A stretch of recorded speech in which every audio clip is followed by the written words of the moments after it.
Under a sky heavy with impending storm, a desolate beach unfolds, marked by the skeletal remains of rusted shipwrecks. A solitary lighthouse pierces the horizon, a stoic sentinel against the encroaching gray. I emerge from the jeep, my figure a small silhouette against the vast, unforgiving landscape. Weariness lines my face, a map of past struggles etched into my skin. Yet, a flicker of hope remains, a fragile flame against the backdrop of desolation. Inside the cramped lighthouse, echoes of past keepers linger in the air. Unpacking my meager belongings, a profound solitude begins to settle around me. The rough-spun walls seem to amplify the isolation, pressing in with the silence. Outside, the wind rises to a mournful howl, a constant lament that seeps into every corner. Each gust rattles the windows, a stark reminder of the wild, untamed world beyond. The lighthouse stands firm against the storm, a lonely sentinel against the raging sea. At the lighthouse's peak, the world shrinks to the rhythmic pulse of its beam, cutting through the oppressive night. The beam sweeps across the dark, churning ocean, each rotation a promise and a warning. Briefly illuminated, the skeletal remains of shipwrecks emerge from the waves, a haunting tableau beneath. Each ghostly outline whispers tales of the coast's treacherous history, a graveyard of ambition and despair. The beam continues its relentless sweep, the darkness swallowing the brief glimpses of tragedy. The lighthouse stands defiant against the storm, its light a lonely sentinel in a sea of shadows. Inside the lighthouse, the beam sweeps methodically across the dark sea, a rhythmic pulse against the encroaching night. I check the beacon's rotation, its steady rhythm, a stark contrast to the growing unease within me. Everything appears normal, the gears turning, the light shining, yet a sense of foreboding lingers in the air.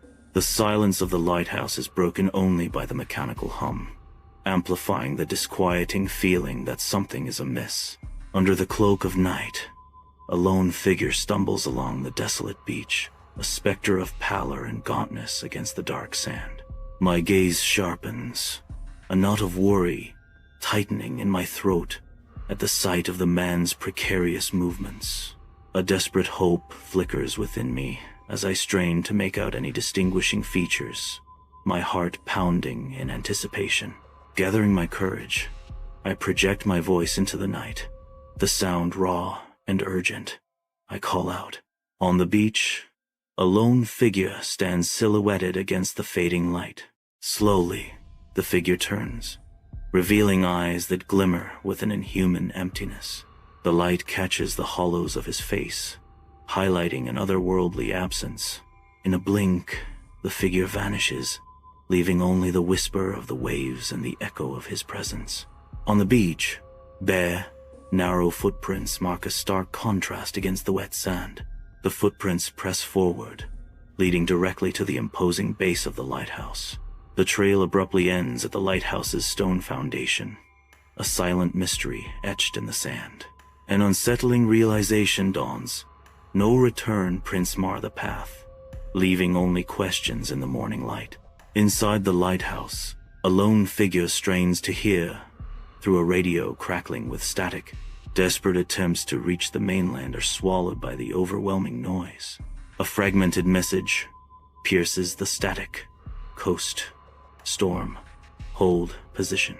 The radio emits only static as the storm rages, isolating the lighthouse keeper.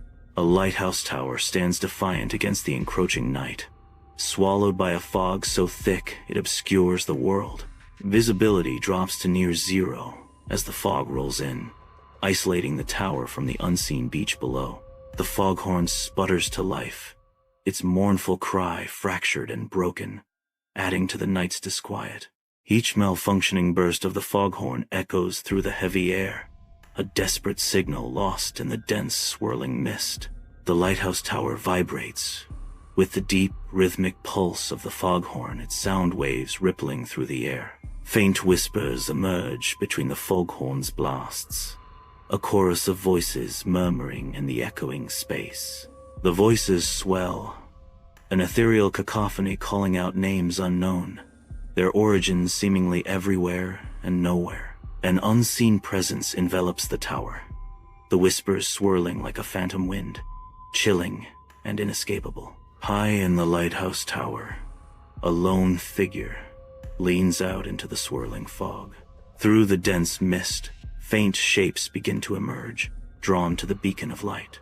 They stumble and crawl, their forms barely visible in the oppressive fog, each step a struggle. A desperate pilgrimage unfolds in the gloom, figures inching closer to the distant light. Inside the lighthouse, the spiral staircase looms, a dizzying descent into the unknown. My heart hammers against my ribs, each beat echoing the urgency of the moment. I rush down, a blur of motion against the stark white walls. Each step is a desperate plea, a race against unseen forces. The air grows thick with anticipation, charged with the weight of impending revelation. I descend further, the pounding in my chest the only sound in the echoing tower. I burst through the lighthouse tower door, breathless and desperate. The beach stretches out before me, empty and silent, under the pale sky. The oppressive fog that had haunted the shore has vanished, leaving only wet sand. The haunting whispers that once filled the air are gone, replaced by the sound of distant waves. An unsettling calm settles over the scene, a stark contrast to the terror that gripped me moments before. The lighthouse looms, a silent sentinel against the endless expanse of sand. A disturbing sight unfolds at its base. Hundreds of handprints mar the sand, pressed deep with desperation. Each print tells a silent story of struggle, clawing, reaching. The sand seems to whisper tales of those who desperately sought escape, an unsettling testament to unseen horrors etched into the very ground. Inside the lighthouse, the beacon's rhythmic pulse casts a stark light across my worried face. A cold, heavy shotgun lies across my lap, a silent promise against the night. My gaze remains fixed on the turbulent waves crashing against the shore below, each surge a threat. The storm outside mirrors the turmoil within, as I brace myself for whatever the night may bring. An unnatural chill descends within the lighthouse, frosting the air. The air temperature plummets drastically. Each exhale becomes a visible cloud, misting in the frigid air. The breath hangs momentarily, a ghostly apparition in the stark light. A palpable sense of unease fills the confined space. The lighthouse, once a sanctuary, now feels like a frozen cage. The sun bleeds across the horizon, painting the sky in fiery hues as day surrenders to night. Far out beyond the crashing waves, a vision materializes, defying the laws of the sea. A ship, impossibly intact, shimmers in the fading light, its sails glowing like polished silver. An eerie stillness blankets the scene. The ocean's breath is held, and not a whisper of wind stirs the sails. The vessel hangs suspended between worlds, a ghostly galleon in a sea of glass, untouched by time or tide. Through binoculars, the ship appears, adrift and silent on the endless sea. A lone figure stands motionless at the bow, clad in the tattered remnants of a naval uniform. The rags dance around the figure in the wind. Slowly, deliberately, the figure's head turns, an unnerving gaze piercing through the distance. The figure stares directly ahead, a silent challenge across the water. The vast ocean stretches out, its surface shimmering under the endless sky. A lone ship cuts through the waves, a tiny silhouette against the horizon. Suddenly, the ship begins to fade, as if swallowed by an unseen force. Ripples disturb the water's surface as the vessel dematerializes. The ocean returns to its undisturbed state, the ship now completely gone. An empty expanse remains, leaving only the memory of the ship's fleeting presence. Inside the lighthouse, the doors are bolted, each window sealed against the encroaching night. The generator roars to life, shaking the lonely tower with its power. A sudden surge of electricity floods the lighthouse with light. The light, a beacon against the darkness, begins its tireless sweep across the ocean. Its beam cuts through the inky black, a promise of safety and guidance. The lighthouse stands defiant, a fortress of light in a world of shadows. In the lighthouse, the beacon sputters, its light faltering like a weary breath. The light dies completely, plunging the tower into a suffocating darkness. A thick, impenetrable blackness descends, pressing in from every corner. Silence amplifies the void, a heavy blanket smothering all within. Out on the vast ocean, the foghorn's mournful cry echoes across the water. A haunting moan rises from the misty depths, a spectral sound carried on the wind.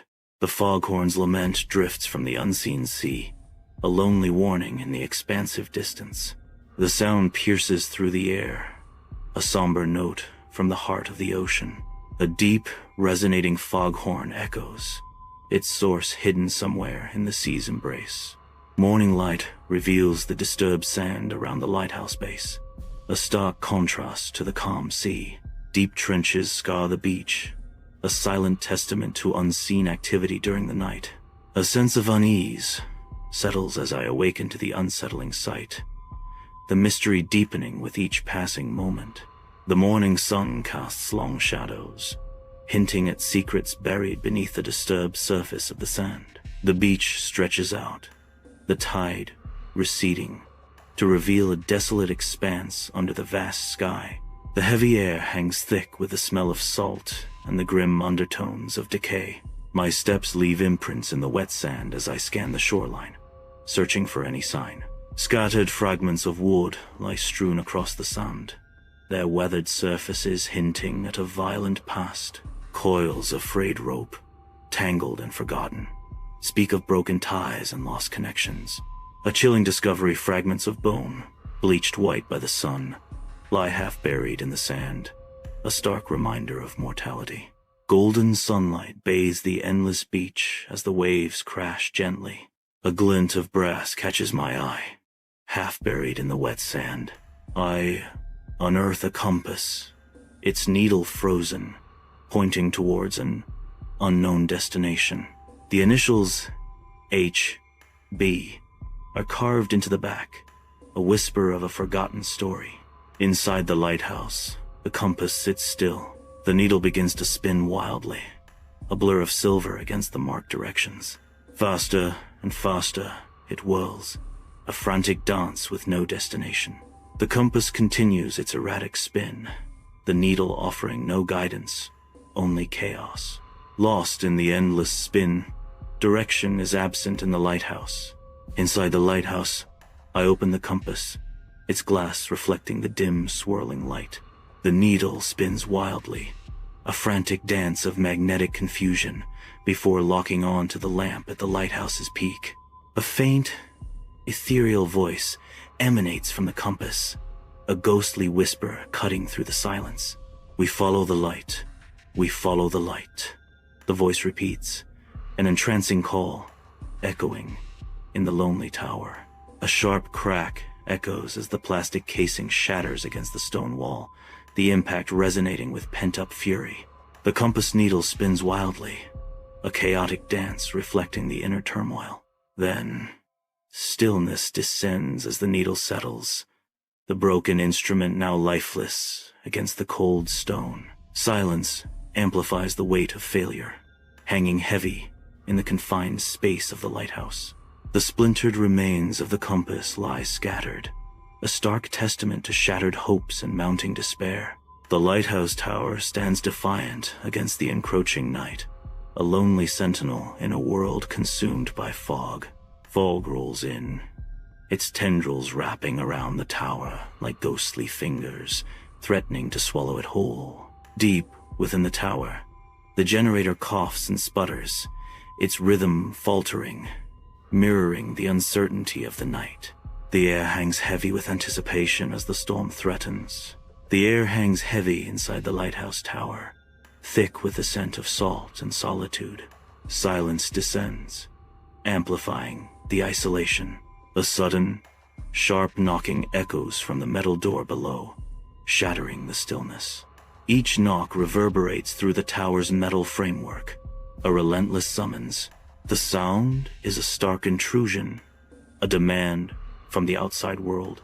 The heavy door looms, a barrier between the solitude above and the unknown below. The relentless knocking against the lighthouse door escalates, each strike echoing with increasing urgency. Heart pounding, I grip the flashlight, its beam cutting through the dim interior as I aim it towards the source of the disturbance. A stark shadow appears beneath the door, a chilling silhouette against the worn wood. Bare feet, glistening with moisture, hint at the disquieting presence lurking just beyond the threshold. An unsettling dread washes over me as the knocking persists, the mystery deepening with each echoing thump. Inside the lighthouse, I squint, my heart pounding against my ribs in the dim light. The air hangs heavy with the salty tang of the sea, clinging to my skin. Bare feet press against the rough wooden floorboards, grounding me in the unsettling silence. My voice cracks as I challenge the unseen presence. Who's there? Silence descends, broken only by a chilling sound. A wet, slithering noise echoes through the lighthouse, like rope dragged across the floor. Inside the lighthouse, a silent tension fills the air as a brass door handle begins to turn slowly. The polished metal gleams faintly, reflecting the dim light as it rotates, hinting at an unseen presence. Each click of the mechanism echoes in the stillness, amplifying the sense of anticipation and uncertainty. The door creaks open, revealing only darkness beyond, leaving the audience in suspense. Inside the lighthouse, a warning shot echoes as it tears through the floorboards, the sound reverberating against the stone walls. The handle continues to turn, an unstoppable force defying resistance. Stumbling backward in a desperate retreat, I lose my footing, the metallic clang of an oil canister marking my fall. The harsh smell of oil fills the air as the canister tips, its contents threatening to spill across the floor.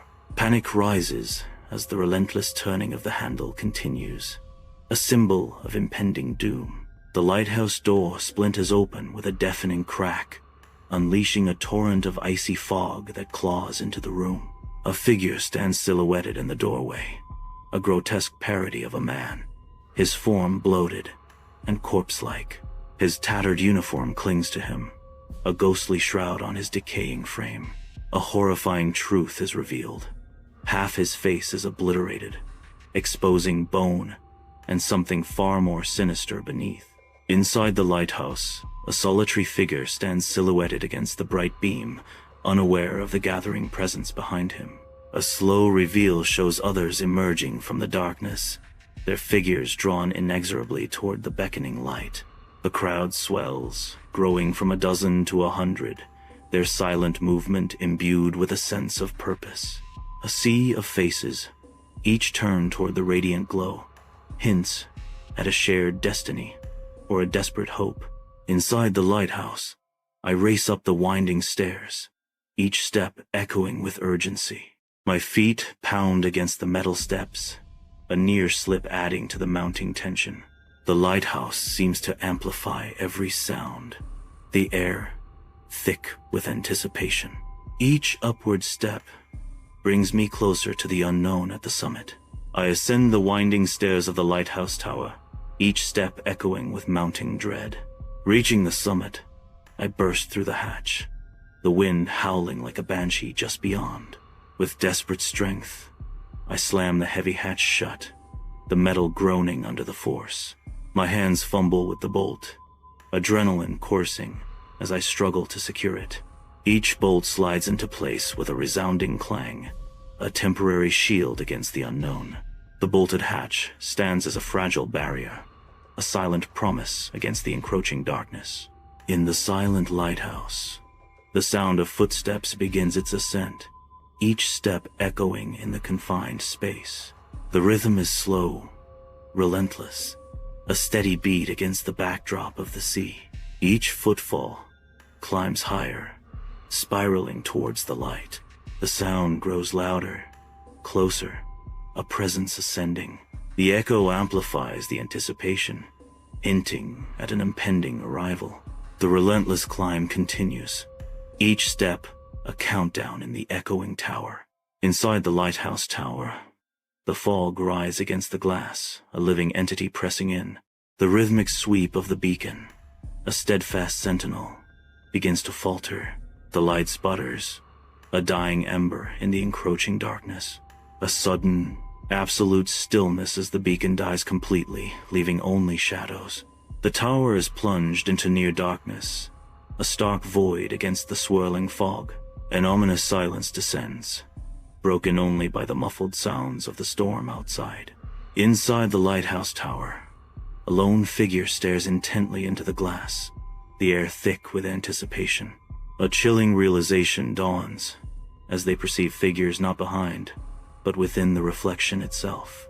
The figures stand ominously among the massive gears, their presence a silent, spectral invasion of reality. An unsettling gaze meets their own, as the watchers in the reflection reveal themselves.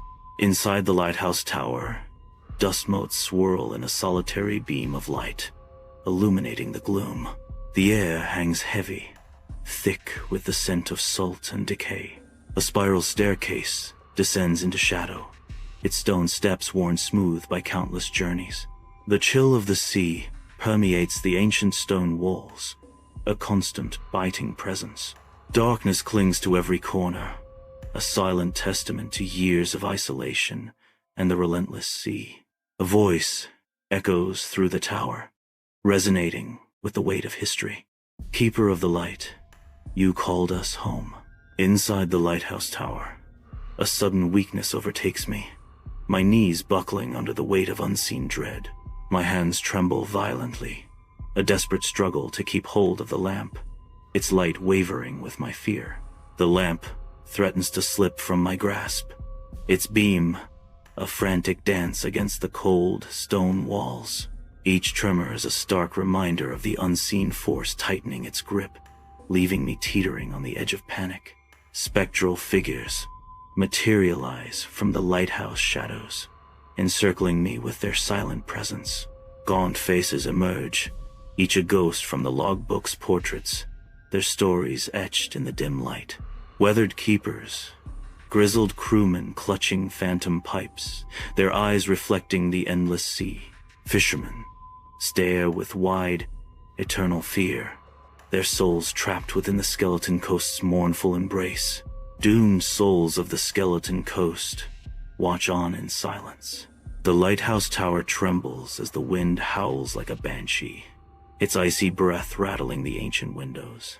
One by one, the figures begin to fade, their forms dissolving into the swirling shadows that dance within the tower. The darkness deepens, consuming all but a single figure, now bathed in an unearthly, ethereal glow. The solitary figure emerges from the gloom, revealed to be the mysterious being from the silver ship.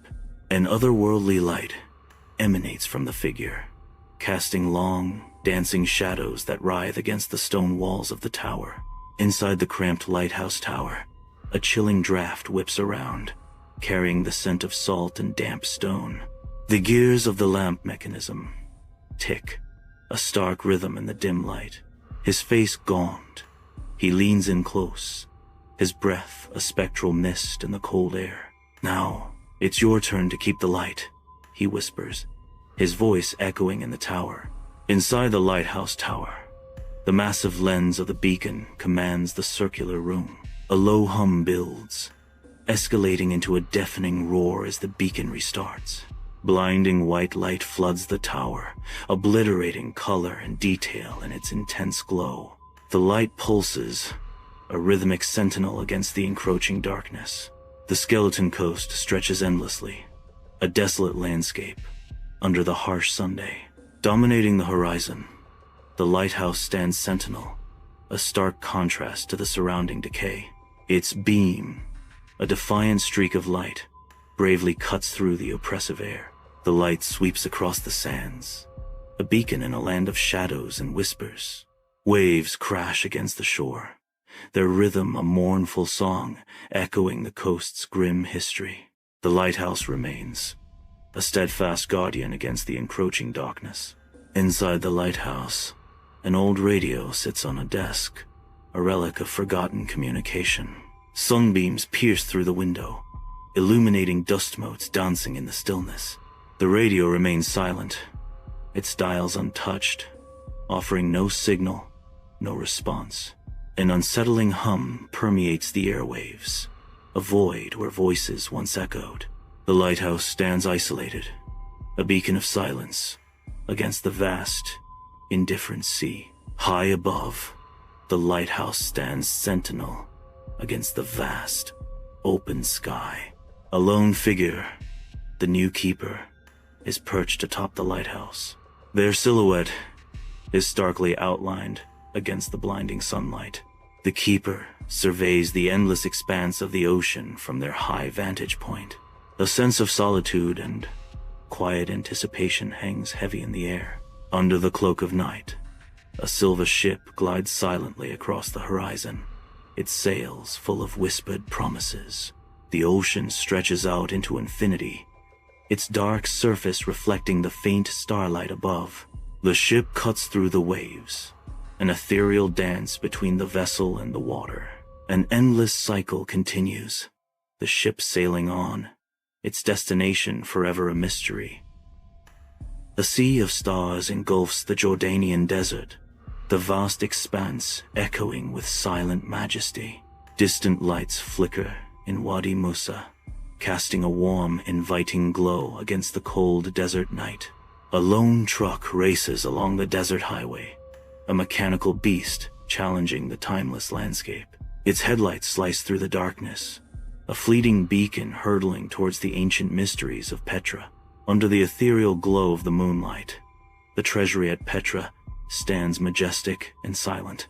Tents cluster at the base of the ancient structure, a temporary haven against timeless stone. Daniel, Harker, bathed in the cool light, sits outside his tent, a solitary figure amidst history. His camera becomes a portal, transporting him back through the day's captured moments. Each photo reviewed is a whisper from the past, echoing in the stillness of the desert night. The camera screen illuminates Daniel's face in the dim tent, a silent slideshow of Petra's private chambers playing out. Each photo reveals more of Petra's world, a hidden life laid bare in digital snapshots. Suddenly, a flicker, a transparent figure lurking behind a column, barely visible yet undeniably there. The spectral image hints at secrets and mysteries, deepening the shadows within Petra's world. Under the starlit sky of Petra, Daniel emerges from his tent, a flashlight cutting through the darkness. The royal tombs loom silently, ancient sentinels in the vast desert night. A faint whisper carried on the wind is the only sound in the stillness. The beam of Daniel's flashlight dances across the weathered stone, revealing secrets etched in time. Under the cloak of night, Daniel ventures into a dark, narrow gorge in Petra, drawn by a faint, whispering sound. The temperature plummets as he advances deeper into the stone corridors. A sudden, chilling gust of wind sweeps through the gorge, carrying whispers of ancient secrets. The air turns biting cold, each breath now visible, a ghostly plume in the darkness. He pauses, the whispering sound growing stronger, beckoning him further into the unknown. Shadows dance on the gorge walls, playing tricks on his eyes as the whispering sound intensifies. Under the starlit expanse of Petra, Daniel kneels, the cool desert sand beneath his hands. He presses his ear to the ground, seeking to decipher the secrets hidden within the ancient earth. A faint whispering rises, an ethereal chorus of voices echoing through the millennia. The voices grow clearer, weaving tales of forgotten empires and long-lost gods. His eyes are drawn to a subtle orange glow emanating from a narrow crack in the towering canyon wall. The light pulsates gently, hinting at the mysteries concealed within the stone's embrace. Daniel slips through the narrow crack, the rough stone scraping against his skin, into a realm lost to time.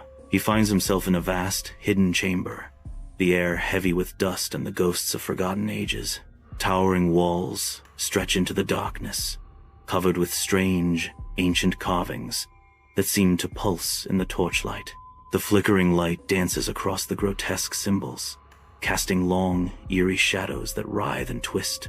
In the heart of the chamber, a circular pit yawns, its bottomless depths shrouded in an impenetrable darkness. The unknown depths of the pit exude a palpable sense of dread, hinting at secrets best left undisturbed. In the hidden chamber, shadows dance as Daniel activates Jonas's recorder. The ancient pit responds, its deep hum shifting with a newfound awareness. The air crackles with unseen energy, the chamber holding its breath. A disembodied voice echo, guiding Daniel forward. You listen, then you follow, the voice commands, leading him deeper into the unknown. Deep within the hidden chamber, the sand ripples with an unnatural energy. A subtle stirring beneath the surface hints at a long-dormant presence awakening. Slowly, skeletal fingers emerge from the sand, twitching as if testing their newfound freedom. A gaunt face, pressed against the coarse grains, begins to materialize. The chamber holds its breath as the ancient entity rises from its sandy grave. In the hidden chamber, a faint whispering begins to stir, growing in intensity. The whispers merge, coalescing into a unified voice, unmistakably female. The voice resonates with a low register, yet commands attention with its undeniable presence. A spectral echo reverberates through the chamber, carrying the weight of ages. The unified voice breaks the silence with an urgent message from beyond. Tell them we are still here, the voice commands, its words hanging in the air like a haunting promise. The hidden chamber is suddenly filled with a violent eruption of sand and bone-colored dust. The air thickens, visibility dropping as the dust storm rages within the confined space. Unseen, a force grips Daniel's ankle, a silent threat emerging from the chaos. Panic flares in Daniel's eyes as he struggles against the unseen assailant, his balance lost in the shifting sands. The dust slowly begins to settle, revealing nothing, yet the grip on Daniel's ankle remains, a chilling mystery. Beneath the starlit expanse of Petra, Daniel claws his way out of the narrow crack in the canyon wall, desperation etched on his face. He stumbles, his breath ragged, as he turns back towards the hidden chamber, his sanctuary turned prison. The ethereal glow that once pulsed from within has vanished, leaving only an impenetrable darkness. Panic flares in his eyes as he realizes the ancient entrance has sealed shut, the stones seamlessly melding back into the canyon's embrace. He is trapped, the weight of the desert night pressing down on him, the secrets of Petra now guarding themselves against his intrusion. Daniel sprints desperately towards the campsite, his figure a silhouette against the colossal treasury. Each breath bursts into a cloud of vapor, the cold seeping into the ancient stone under his feet. He cries out, his voice raw with urgency, a sound swallowed by the vast, indifferent night. The echoes of his calls bounce off the silent, watchful facades of Petra, unanswered and haunting. Inside the cramped tent, panic propels Daniel into a frenzy as he rips the tent flap open, his face etched with terror. Forgotten in the chaos, his camera lies on the ground, its screen a frantic slideshow of images. Each flash of the screen reveals a glimpse of the ancient chamber, shadows dancing ominously within. The final image freezes Daniel, triumphant in his discovery, unaware of the looming darkness behind him.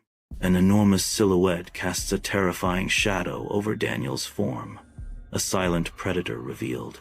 The camera screen flickers one last time, leaving the ominous image burned into the viewer's mind. Under the starlit sky, the treasury of Petra looms, ancient and silent. Sarah emerges, her face pale, her body trembling. Fear etches deep lines around her eyes as she scans the surroundings. Her voice, barely a whisper, cuts through the stillness. "Where is Nabil?" The echo of her question bounces off the stone walls, unanswered. The imposing facade of the treasury seems to mock her desperate plea, indifferent to her mounting terror. Under the vast, starlit sky of Petra, the towering cliffs stand as silent witnesses. Jonas's desperate voice echoes through the night, calling out names that hang unanswered in the air. Suddenly, a scream pierces the stillness, a chilling sound that abruptly cuts off, leaving only silence. The dark cliffs loom, hiding unknown dangers within their ancient shadows. Dawn breaks over Petra, bathing the ancient stone city in radiant orange and gold. Sarah and Daniel stand at the mouth of a deep gorge, the wind howling a mournful song through the narrow passage. Dust swirls as Sarah retrieves a small, dented audio recorder from the ground. The audio recorder crackles to life, a voice echoing from the past, heavy, breathing. A ghostly whisper emanates from the device. "We remember your sound."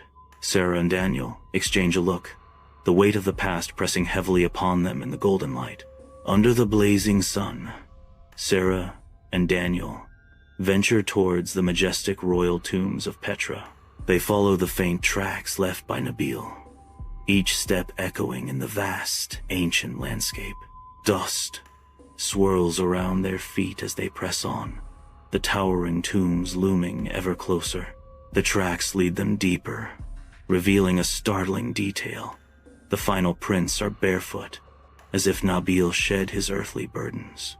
A sense of urgency intensifies, the silent stones of Petra bearing witness to their desperate pursuit. Beneath the towering facade of Petra's largest tomb entrance, a secret awaits. A tunnel, its entrance veiled by shifting sands, hints at forgotten pathways and buried mysteries. The rough desert gives way to smooth, glistening walls, a stark contrast that beckons exploration. The air grows cool as they approach, a breath of ancient secrets escaping the earth's embrace. Sunlight catches the strange, slick surface of the tunnel walls, promising wonders and dangers unknown. The entrance gapes, an invitation to step from the familiar world into the heart of the unknown. Inside the tunnel, Sarah's flashlight beam cuts through the darkness. The light catches on a figure crouched low to the ground, obscured by shadows. The figure strains, dragging something heavy and unseen through the tunnel. The air hangs thick with anticipation, every rustle and echo magnified in the confined space. Deep in the tunnel's heart, a figure stirs, slowly pivoting to reveal its face. It is Nabil, yet his skin is eerily transformed, resembling cracked, sun-baked clay. His eyes are hollow voids, filled with swirling dust, hinting at a profound emptiness. A haunting echo resonates through the tunnel as Nabil whispers, "Below, below, below." Under the blazing sun, Daniel and Sarah sprint away from the treasury, their figures small against the immense rock-cut facade. Echoes of whispers swirl around them, unseen voices chasing them through the ancient city. Dust plumes rise with each hurried step as they push their bodies to the limit. The towering cliffs seem to close in, amplifying the unsettling sounds that pursue them relentlessly. A desperate race back to the safety of their camp, the unseen presence growing stronger with each passing moment. Amidst the stark beauty of Petra, chaos reigns at the campsite, tents ripped asunder by the merciless desert wind. Jonas's laptop lies shattered upon the unforgiving rocks, its screen a dark void reflecting the day's grim events. Nabil's satchel is half consumed by the fire pit, smoke winding like ghostly tendrils from its charred remains. The scene speaks of a sudden, violent disruption, leaving behind only scattered remnants and unanswered questions in the desolate landscape. Within Nabil's satchel, a close-up reveals a piece of rock, its surface etched with bizarre, organic symbols. The strange carvings hint at an unknown, perhaps alien, biology. Each line and curve seems to pulse with a silent, unnatural energy. The rock's texture is coarse, yet the symbols are smooth, as if deliberately crafted. Light catches the edges of the carvings, casting shadows that deepen the mystery. The symbols twist and turn, forming patterns that defy earthly understanding. Under the blazing sun, Sarah gazes upon the ancient carvings of Petra, her eyes tracing the weathered lines. As her finger skims the stone, a sudden bloom of red stains her skin. Blood wells from the ancient stone, a crimson offering to the desert sands. Sarah recoils, a gasp escaping her lips as the blood trickles down her hand. The carvings seem to pulse with an unseen energy, the desert air growing heavy with foreboding. The wind screams through the Petra campsite, a relentless tempest of sand and dust. Tents fight against the storm, their fabric stretched to the breaking point. A sudden, chilling emptiness descends upon the campsite. Sarah has vanished, swallowed by the storm without a trace. Abandoned on the ground, her flashlight casts a feeble beam into the swirling chaos. The light struggles against the darkness, a lonely sentinel in a sea of sand. The desert stretches into infinity, its sands whispering ancient secrets under the blazing Sunday. Beside Daniel, the seemingly still sand begins to stir, an almost imperceptible tremor. Grains dance and swirl, gathering momentum as if guided by an unseen hand. Slowly, with agonizing precision, the desert itself begins to write. Letters emerge from the golden expanse, etched with ghostly clarity. Daniel's name materializes in the sand, a haunting declaration amidst the desolate beauty. Under the cloak of night, Daniel arrives back at the ancient canyon wall. He approaches cautiously, the air thick with anticipation and the weight of untold secrets. His eyes widen in astonishment as he beholds the transformation before him. The once narrow crack has surrendered to time, now a gaping maw in the rock face. Shadows dance within the opening, hinting at the mysteries that lie hidden within. A sense of foreboding mixes with excitement as Daniel contemplates the threshold he is about to cross. In the dead of night, Daniel ventures into the darkness of the tunnel. He crawls deeper, the rough ground scraping against his hands and knees. The tunnel walls, strangely smooth, start to emit a soft, ethereal glow. An inner light pulsates from the carved stone, casting eerie shadows that dance around Daniel. The air grows thick with an unearthly energy, the source of the tunnel's mysterious luminescence. He moves forward, driven by an unknown force, into the heart of the glowing passage. In the claustrophobic confines of the tunnel, Daniel activates the recorder, the silence broken by a burst of static. The hiss fills the air, a stark reminder of the unseen presence lurking in the darkness.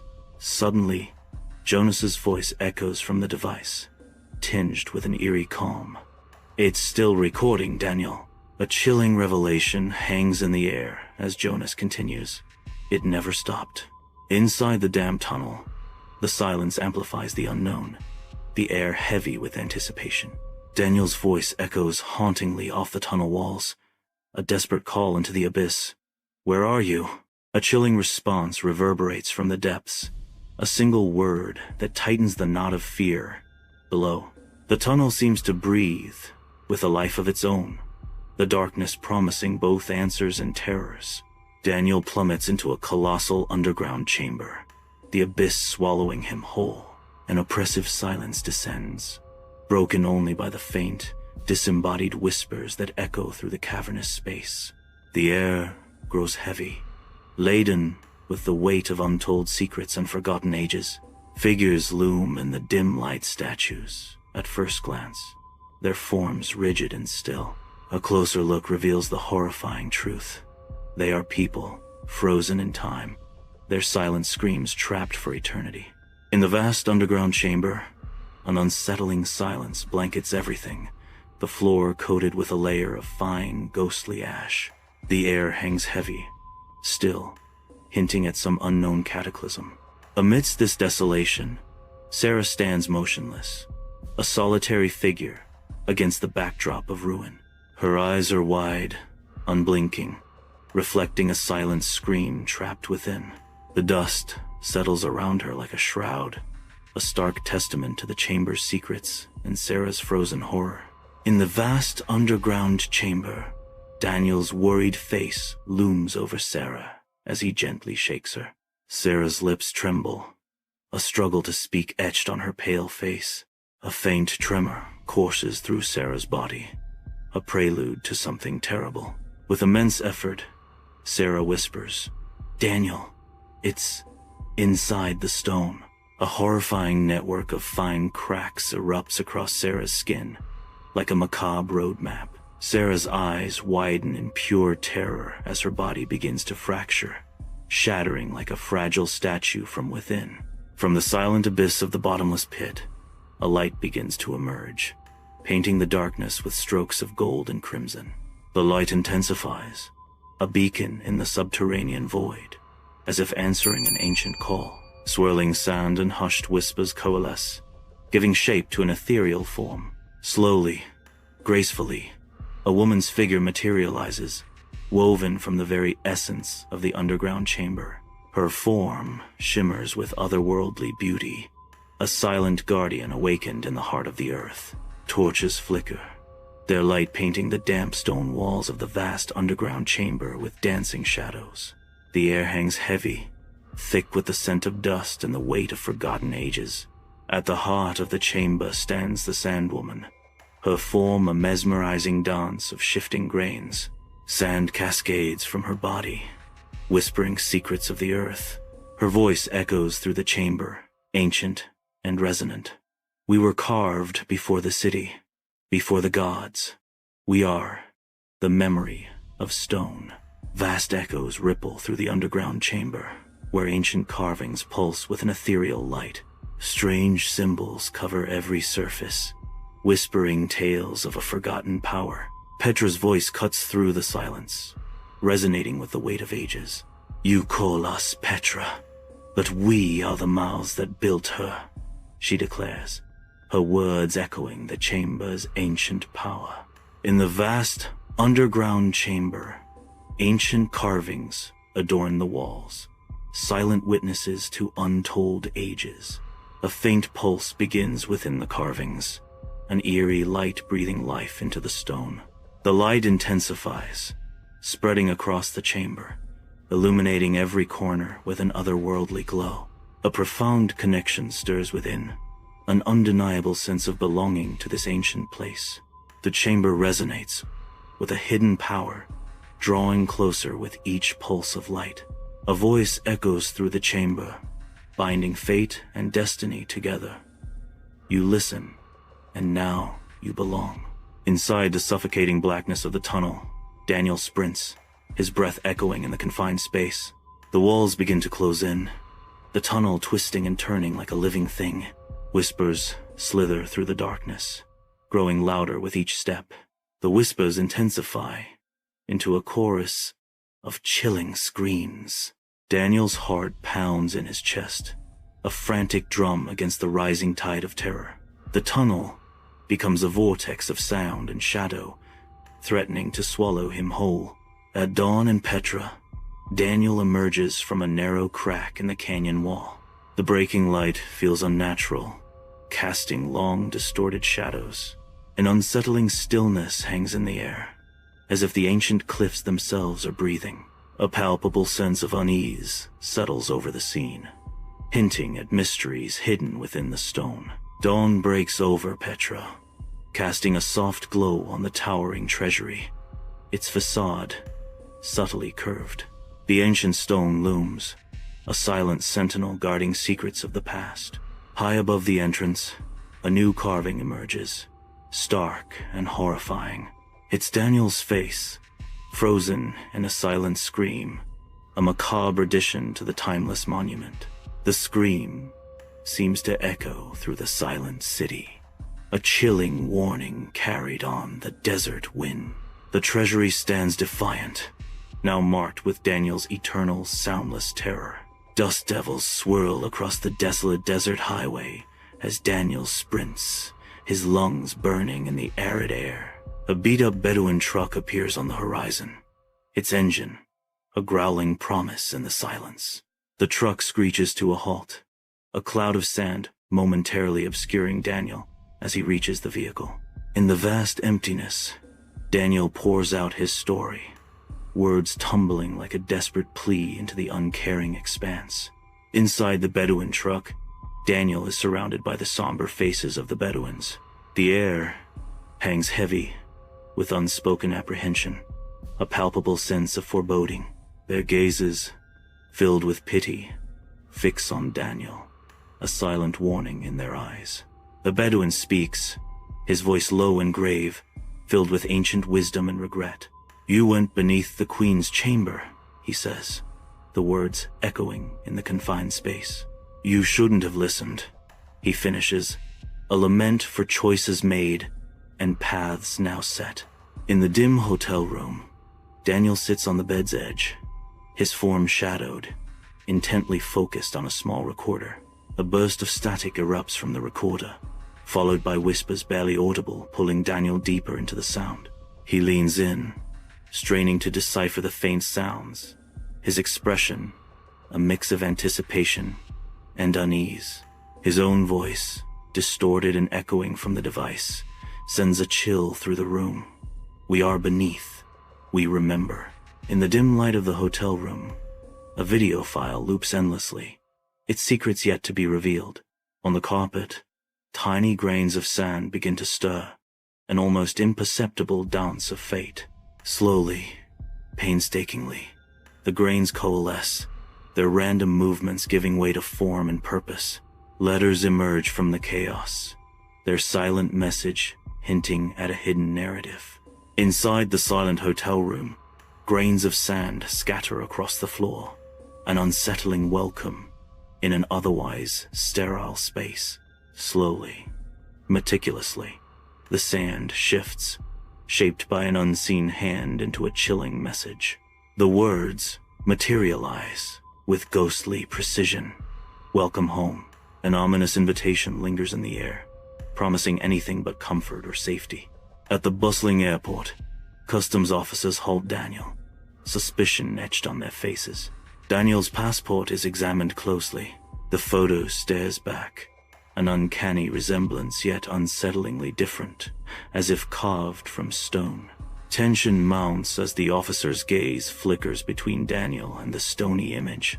A silent standoff unfolds, the air thick with unspoken questions and mounting anxiety.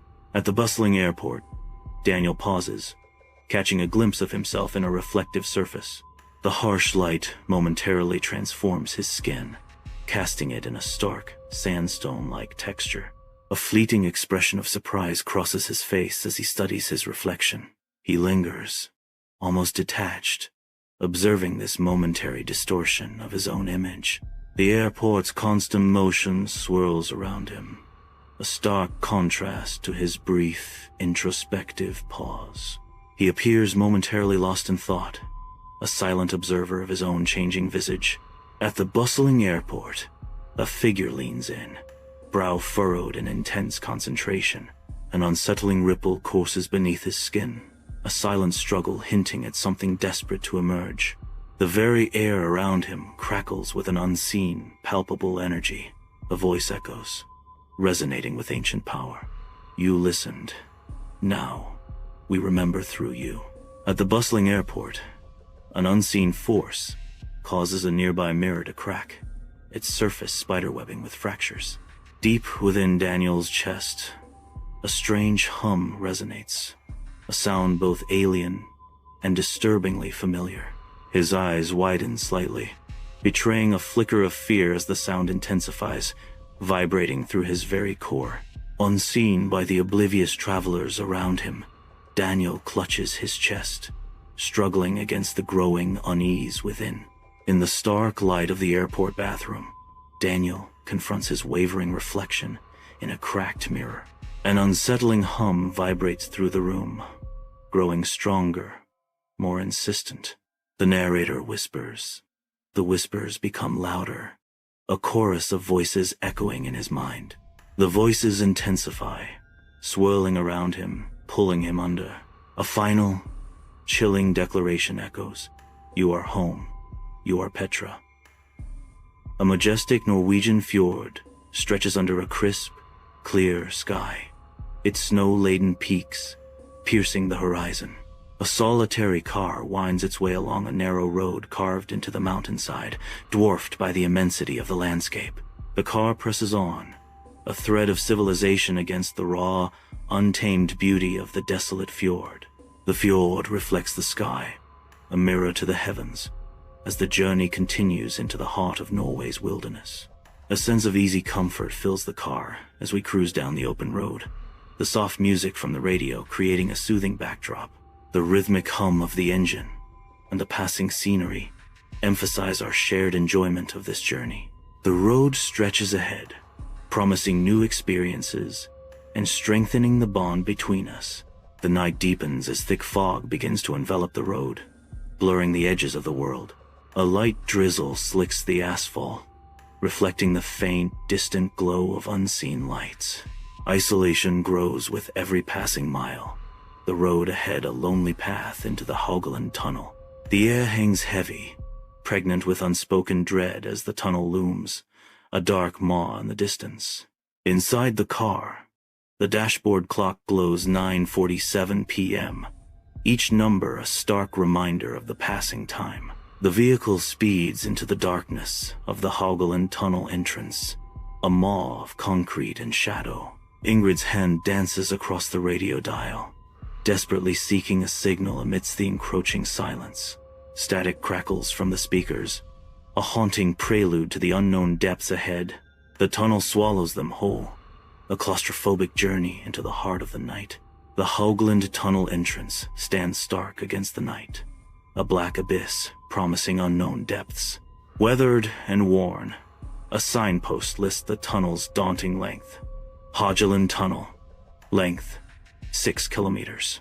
Peeling paint hints at years of harsh weather, a silent testament to the tunnel's age.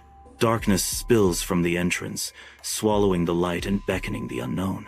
The air hangs heavy with a scent of damp earth and something indefinably ancient. Silence descends, broken only by the whisper of wind, amplifying the tunnel's ominous presence. The car plunges into the black mouth of the tunnel, its headlights cutting through the sudden darkness. Inside the vehicle, the radio signal falters, dissolving into a hiss of static. Ingrid's hand moves deliberately, silencing the disruptive noise. A heavy silence descends, amplifying the mechanical thrum of the engine. The tunnel walls close in, the echo of the engine growing louder, more insistent. A sense of isolation deepens as they journey further into the Earth's dark embrace. Dim light carves long shadows across Ingrid's face as they drive into the night. Ingrid breaks the silence, a hint of unease in her voice. Creepy, isn't it? The narrator's hands tighten on the steering wheel, knuckles white against the leather. I try to joke back, but my voice sounds small and strained. The narrator thinks, a silent admission of fear. Minutes stretch into an unsettling silence inside the car, the darkness pressing in around them. The car eats up the kilometers, the rhythmic hum of the engine a stark contrast to the growing unease. A glance at the odometer reveals a disquieting truth. Nearly 12 kilometers traveled into the unknown. Confusion etches itself onto a face, the reality of their journey beginning to unravel. The numbers mock their understanding, each digit a step further into the inexplicable. A frown deepens, a silent question hanging heavy in the air as the car continues its relentless path. The car slows, headlights slicing through the inky blackness. Ingrid's brow furrows in the dim dashboard light, worry etched on her face. Did we take a wrong turn? I ask, the question hanging in the tense air. A nervous laugh echoes in the confined space, a fragile attempt to mask the growing unease. Inside the car, the Google Maps screen remains blank, devoid of signal in the encroaching darkness. Dashboard lights cast eerie, elongated shadows within the confined space, heightening the sense of isolation. Ingrid's voice cuts through the silence, a forced calmness in her tone. Let's just keep going. Her attempt at reassurance is undermined by the palpable fear lurking beneath the surface. A close study of Ingrid's face reveals the strain and worry etched into her features. The car continues its relentless journey into the night, driven by a mix of hope and mounting dread. A dark SUV speeds towards them, its headlights cutting through the night like twin blades. The oncoming vehicle fills the windshield, an oppressive presence growing larger with each passing second. The SUV roars past, a fleeting darkness followed by an unsettling silence. An unnatural chill permeates the car's interior, frosting the windows with an ethereal cold. A palpable sense of dread settles in, heavy and suffocating, as the temperature plummets. Inside the car, I stare into the rearview mirror, the SUV having vanished into the night. The oppressive darkness closes in around us. My voice cuts through the silence, laced with concern. Ingrid, did you see that? Ingrid remains silent, her gaze fixed on the road ahead. Inside the car, the headlights flicker wildly, painting elongated, spectral shadows on the dark asphalt. The engine sputters and coughs, a mechanical struggle against the encroaching silence. The radio crackles to life, a cacophony of static, battling with a faint, rhythmic breathing. An unsettling symphony of mechanical failure and ghostly whispers fills the confined space of the car.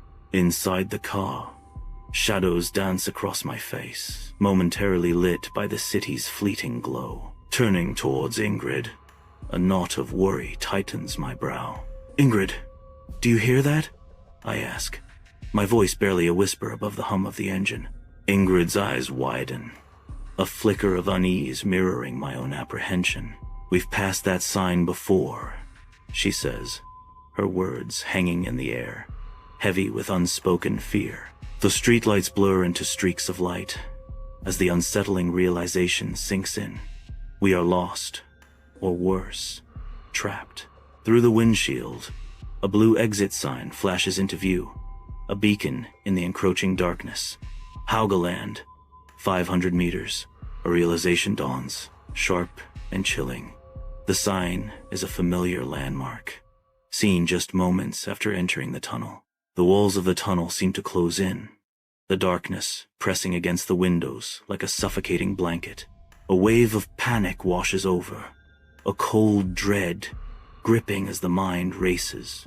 Trapped and desperate, the car hurtles forward, a metal cage speeding deeper into the unknown. The exit sign a mocking reminder of lost time. Inside the car, the speedometer climbs as I press harder on the gas, the engine roaring in protest. The world outside remains stubbornly unchanged, a haunting loop of familiar sights. The same weathered walls blur past, each one a mocking reminder of stagnation. The same tattered sign hangs limply, its message lost in the endless repetition. The same flickering lamp casts elongated shadows, dancing like specters in the periphery. An inescapable feeling of dread settles in as the car speeds on, trapped in a never-ending cycle. Darkness fills the car's interior, punctuated only by the fleeting glow of streetlights. A faint whisper begins to weave through the air, an eerie rhythm taking shape. The whisper solidifies into a melodic voice, singing in Norwegian. Ingrid's fearful voice cuts through the song, translating the haunting words. It's saying, "Don't look behind you." An unseen dread permeates the vehicle as the rhythmic singing continues. Frigid air descends inside the car as breath mists against the windshield, obscuring the already blurred world outside. Erratic flickering from the interior lights casts a macabre dance of shadows throughout the vehicle. The chill deepens, each breath a visible cloud in the confined space, a stark reminder of the dropping temperature. Distorted streetlights smear across the glass, painting the night in strokes of eerie luminescence. The car's interior is a stage for shadows, each flicker of light exaggerating the fear that creeps in. Something stirs in the periphery, caught only by the rearview mirror, a silent harbinger of unseen dread. Inside the car's dim interior, a pale face emerges from the shadows, hollow eyes reflecting the passing lights. Barely visible, lips move in a silent mantra, whispering the same phrase into the suffocating darkness. Anxiety tightens its grip as the whispered words echo in the confined space. Desperate to escape, a hand slams the rearview mirror upward, severing the connection to the haunting image. The sudden movement momentarily banishes the ghostly visage, but the chilling whisper lingers in the air. Inside the dimly lit car, Ingrid trembles violently, her body seized by uncontrollable shivers. Tears stream down her face, tracing paths through the shadows that cling to her features. Her eyes dot around, wide with a fear that seems to penetrate the very air around her. A whisper escapes her lips, barely audible above the hum of the engine. "He's here." Her voice cracks with terror as she reveals the horrifying truth. He's been here the whole time. The car engine sputters its last, a dying cough in the night. Headlights dim, casting long, fading shadows before plunging the interior into near darkness. Silence descends, heavy and absolute, broken only by the frantic drumming of a racing heart. A heartbeat echoes, a desperate rhythm against the backdrop of night. Ragged, uneven breaths fill the cramped space, a testament to rising panic. Ingrid's silhouette flickers in the dim light, her presence a stark reminder of shared vulnerability. In the suffocating darkness of the car, a faint, ominous scrape echoes from behind, the sound of something dragging across metal claws at the edges of sanity. My knuckles gleam white against the black steering wheel, a silent scream building within, a desperate plea, barely a whisper against the encroaching horror. "Ingrid, do not look." The unseen presence tightens its grip, the metallic shriek, a prelude to the nightmare about to unfold. Inside the car, Ingrid's scream pierces the night, an echo of pure terror in the confined space.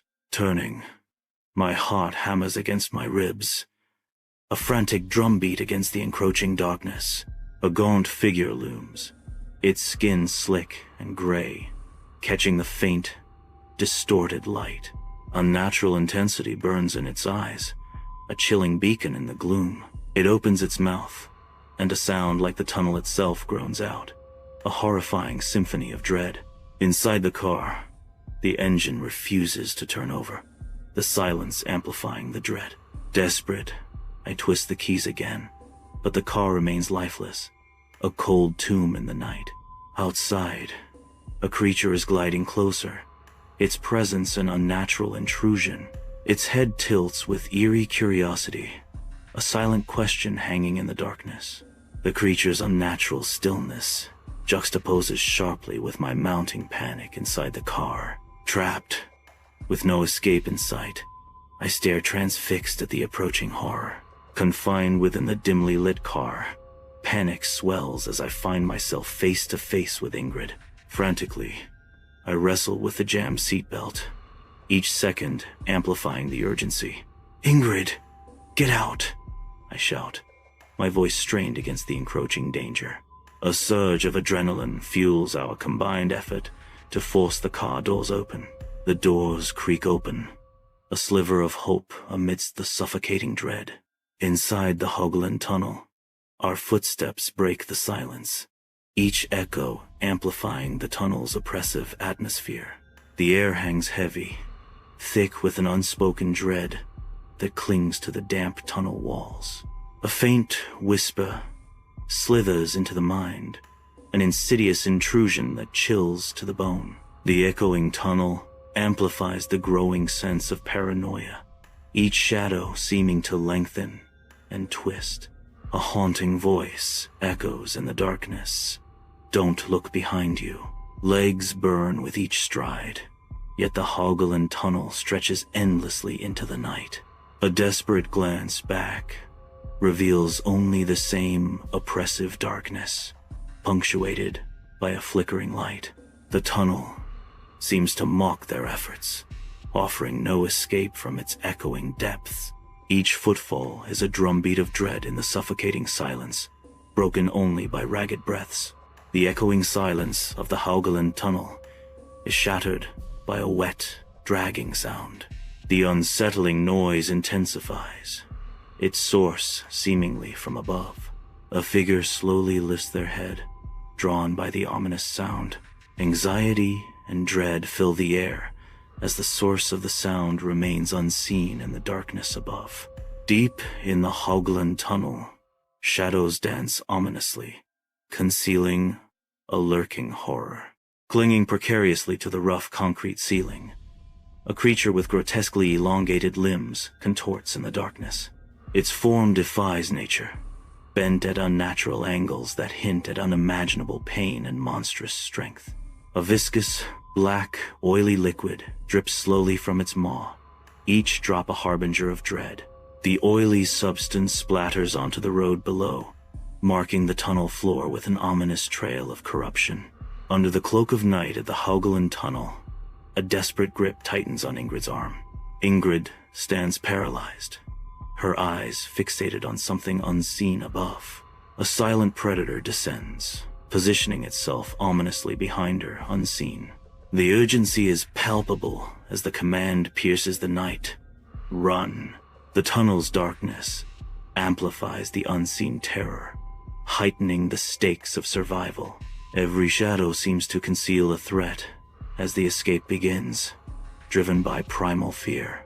Deep within the Haugaland Tunnel, an oppressive silence descends, the air thick with unseen energy. A chorus of whispers begins to rise, seemingly emanating from the very walls of the tunnel itself.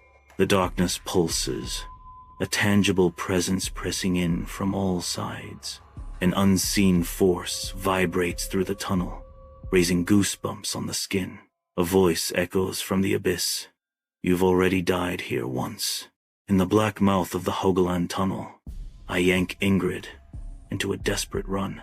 The beam of my flashlight sputters to life, cutting through the oppressive dark. The light catches on the tunnel walls, revealing faces pressed into the rock. The faces are frozen in silent screams, like fossils trapped for eternity. Panic flares as the tunnel echoes with the sound of our desperate flight. Deep within the Haugaland Tunnel, shadows dance ominously along the walls. A chilling sensation creeps in as the faces painted on the tunnel walls seem to shift subtly. Eyes follow, an unseen audience, to our desperate flight. Whispers echo through the tunnel as mouths on the painted faces begin to move, adding to the surreal horror. The tunnel becomes a living nightmare, the artwork mocking our every step. My desperate yell echoes through the Haugaland Tunnel, bouncing off the cold concrete walls. We sprint, a desperate race against unseen pursuers, legs pumping in a blur of motion. Each ragged breath is a searing reminder of our exhaustion as my lungs burn. "Keep going!" I shout, my voice strained but resolute. A faint blue glow flickers in the distance, a beacon of hope, promising escape from the darkness. Inside the Haugaland Tunnel, a relentless chase unfolds, each step taken in desperate urgency. The elusive destination seems perpetually out of reach, its distance stretching impossibly with every stride. The very structure of the tunnel appears to warp and extend, mocking their pursuit. The air grows thick with tension as the laws of space bend around them, challenging their resolve. The Haugaland Tunnel at night, its entrance a maw of impenetrable darkness. An unsettling rhythm pulses through the tunnel walls, a grotesque parody of life. The tunnel walls appear to breathe, expanding in a horrifying manner. The walls contract with unnatural force, the tunnel seeming to choke. Gusts of foul air erupt from the tunnel's depths, carrying a stench of decay and despair. Under the harsh, humming fluorescent lights of the Haugaland Tunnel, Ingrid collapses onto the cold asphalt. Her breath comes in ragged, desperate gasps, each one a struggle against the burning pain in her side. Distorted shadows stretch around her as she clutches her side, her face a mask of agony. I can't run anymore," she cries out, her voice raw and strained against the tunnel's cold embrace. Exhaustion and pain overwhelm her, leaving her vulnerable beneath the tunnel's unyielding lights. Inside the Haugaland tunnel, darkness looms, a silent predator. I strain, pulling her up, the weight of her fear heavy in my hands. Ahead, the light flickers erratically, a fragile beacon in the overwhelming dark. Within the light's unstable glow, shadows writhe and twist, dancing with unseen horrors. Each flicker deepens the dread, painting the tunnel walls with fleeting images of terror. From the Haugaland tunnel's black mouth, figures materialize, their forms indistinct against the night. Men, women, and children shuffle forward, their faces eerily vacant, their movements disturbingly unnatural. In the tunnel's faint glow, their eyes emit a soft, unsettling light, piercing the darkness. The silent procession emerges, each step echoing a chilling mystery. Faint light struggles to penetrate the Haugaland tunnel's oppressive darkness. A horrifying realization dawns as I recognize the faces around me. The tunnel walls are lined with the same haunting faces. Ingrid's urgent whisper cuts through the silence. "Don't look at them." Under the cloak of night, Ingrid stands before the Haugaland tunnel, her silhouette framed by the tunnel's dim, beckoning light. Her eyes, wide and searching, penetrate the darkness within, a flicker of apprehension dancing across her face. A strange, unsettling expression takes hold, a mixture of fear and morbid curiosity contorting her features. The air grows heavy with unspoken dread as she whispers, her voice barely audible against the night. "There, us." The tunnel looms, a dark maw promising untold revelations and chilling doppelgangers. Inside the Haugaland tunnel, darkness reigns, the silence broken only by the echo of unseen movements. A figure emerges from the shadows, tall and broad-shouldered, stepping into the dim light. The beam of a flashlight cuts through the gloom, illuminating a familiar jacket, a recognizable silhouette. A face, etched with terror, is revealed in the stark light. It's me. The tunnel seems to close in, the realization mirroring back from my own horrified eyes. Inside the Haugaland tunnel, the oppressive darkness seems to press in from all sides, the silence broken only by the hum of distant machinery. A figure emerges from the shadows, an exact double, its eyes burning with an unsettling intensity. The double raises its arm, a gesture of accusation and dread, pointing directly, accusingly. The darkness rises as the shadows awaken, their silent forms contorting into screaming visages. A symphony of silent screams echoes through the tunnel, each shadow a gaping maw of terror and despair. Within the Haugaland tunnel, an ear-splitting metallic cacophony erupts, the echoes compounding into a deafening roar. The air grows heavy, thick with an ominous tension that chokes the senses. A slick, oily black liquid begins to seep from the tunnel walls, an insidious tide creeping across every surface. The suffocating darkness amplifies the metallic screeches, a symphony of impending doom. Dust fills the air, a gritty haze illuminated by the faint, flickering lights of the tunnel. The black liquid spreads further, transforming the tunnel into a nightmarish landscape of oil and shadow. The Haugaland tunnel is a maw of absolute darkness, the last echoes of tires swallowed by an oppressive silence. Alone in the suffocating blackness, Ingrid's hands clamp over her ears, a desperate attempt to silence the unseen. Her face contorts in a mask of pure, unadulterated terror as the silence presses in around her. A piercing cry tears through the void as Ingrid screams, "Make it stop!" Under the cloak of night, the Haugaland tunnel looms, a maw of darkness promising unknown depths. I pull her forward, a relentless tug against the world's resistance, plunging us deeper into the tunnel's embrace. The noise intensifies, a deafening symphony of echoes and unseen forces as we venture further. Emerging from the darkness, we are bathed in an ethereal blue glow, an otherworldly light that heralds a new beginning.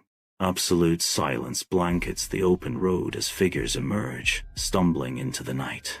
Rain lashes down, each drop a stinging reminder of the ordeal. A figure collapses, the act of vomiting a stark display of raw, visceral release. Another figure follows, succumbing to the same desperate need, mirroring the first in a shared moment of vulnerability. The Haugland Tunnel entrance looms in the darkness, silent and still. An unsettling quiet hangs in the air, as if nothing had ever disturbed the peace. The darkness of the tunnel seems to swallow everything whole, erasing any trace of past events. Only the impenetrable blackness remains, a haunting testament to the unknown within. In the stark light of the roadside motel bathroom, I splash water on my face, seeking a moment of clarity. I stare into the mirror, searching for some form of recognition. A horrifying moment as my reflection remains still, its eyes locked onto mine with eerie stillness. The reflection slowly curls into a smile, a sinister twist that sends a chill down my spine. The motel room is plunged into shadow, the only light filtering in from a flickering neon sign outside. A piercing scream tears through the silence as Ingrid sits bolt upright, her eyes wide with terror, fixed on a corner of the room. At first, only darkness, but then a dark patch on the wall begins to grow. An ominous presence taking shape. A pale, shimmering figure emerges from the shadows, water dripping from its form as it whispers in an unknown tongue. In the dead of night, a faint blue glow begins to emanate from the bedroom wall. The wind whispers and howls through the vents, an eerie symphony in the silent room. A chilling realization dawns, a voice echoing in the stillness. You've already died here, once. The blue glow intensifies, casting long, distorted shadows across the room. Each gust of wind seems to carry a ghostly whisper, a haunting reminder of what was and what might be. A sense of dread permeates the air, a premonition of impending doom hanging heavy in the silence. Under a sky heavy with clouds, the rolling hills of the Loire Valley unfold, hinting at secrets hidden in the mist. Vineyards stretch towards the horizon, their neat rows leading the eye to an imposing silhouette in the distance. The Château de Brissac looms larger with each passing moment, its Gothic architecture a stark contrast to the gentle landscape. The car advances, drawing closer to the chateau, where shadows dance across ancient stones, whispering tales of forgotten times.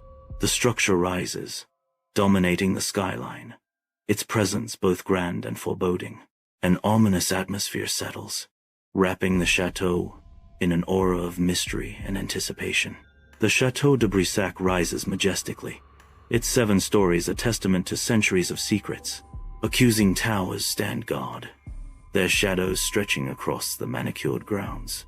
I arrive, camera in hand, prepared to capture the chateau's haunting legends. The air is thick with the scent of roses, a fragrant veil over the damp stone. Each breath carries whispers of the past, urging me deeper into the story.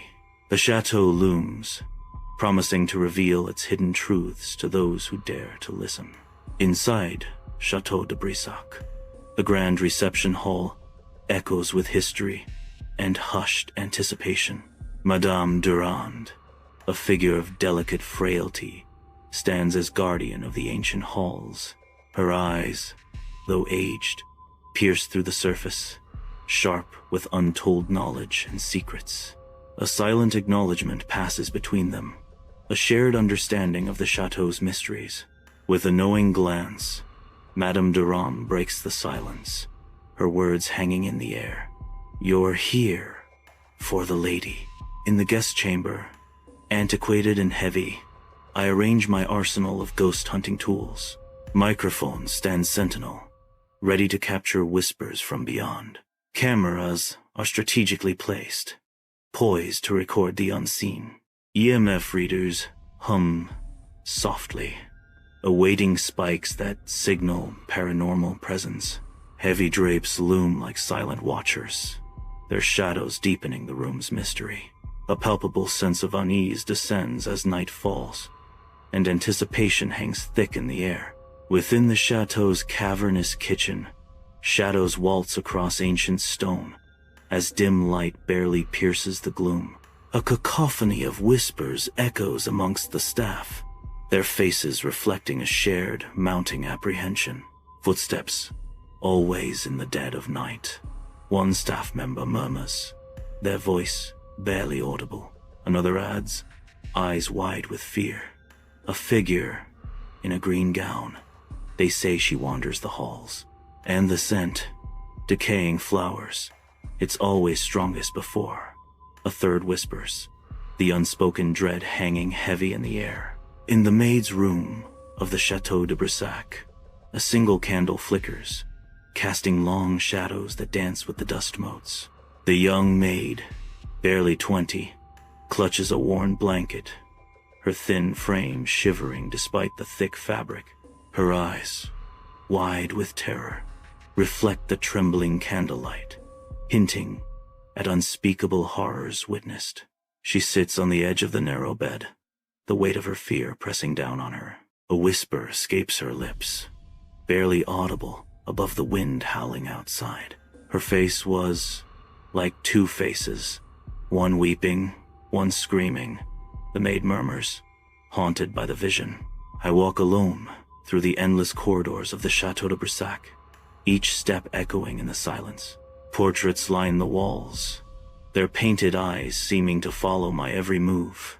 The air is thick with the weight of history, the scent of old stone and forgotten secrets. Each footstep causes the old floorboards to sigh underfoot, as if the chateau itself is whispering stories. Shadows dance in the periphery, playing tricks on the eye as the darkness deepens. An eerie stillness settles, broken only by the sound of my own breath in the ancient halls. The chapel room greets me with the heavy scent of aged wood and candle wax, the air still and expectant. Candles blaze with an unnatural light, defying the solitude of the room, their flames dancing in the profound silence.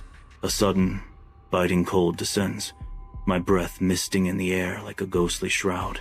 A faint, ethereal hum weaves through the stillness, like a woman's lament carried on the wind. Following the ethereal singing, I venture into a narrow passageway, the shadows deepening around me. The passage opens dramatically, revealing a grand spiral staircase that ascends into darkness. An unseen chill permeates the air, each step down the staircase bringing a heavier, colder atmosphere. The singing grows louder, its source still hidden, beckoning me further into the unknown depths.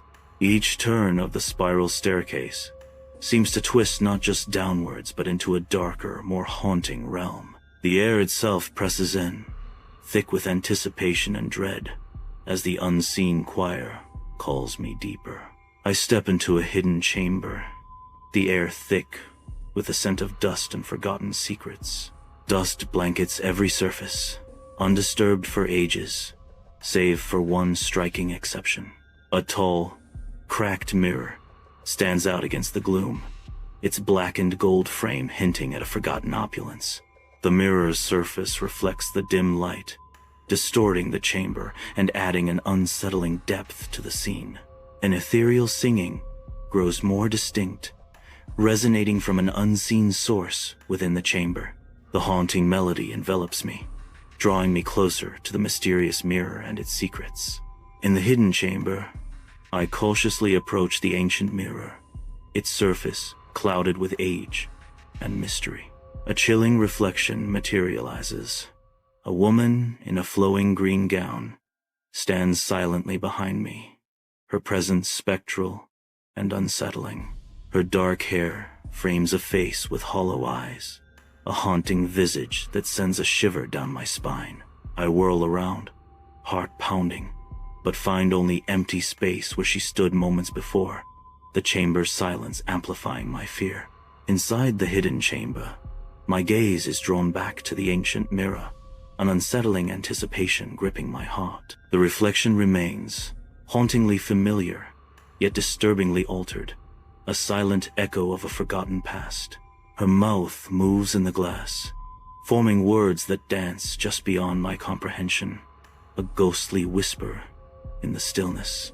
The beautiful visage begins to fracture, a terrifying metamorphosis unfolding before my eyes.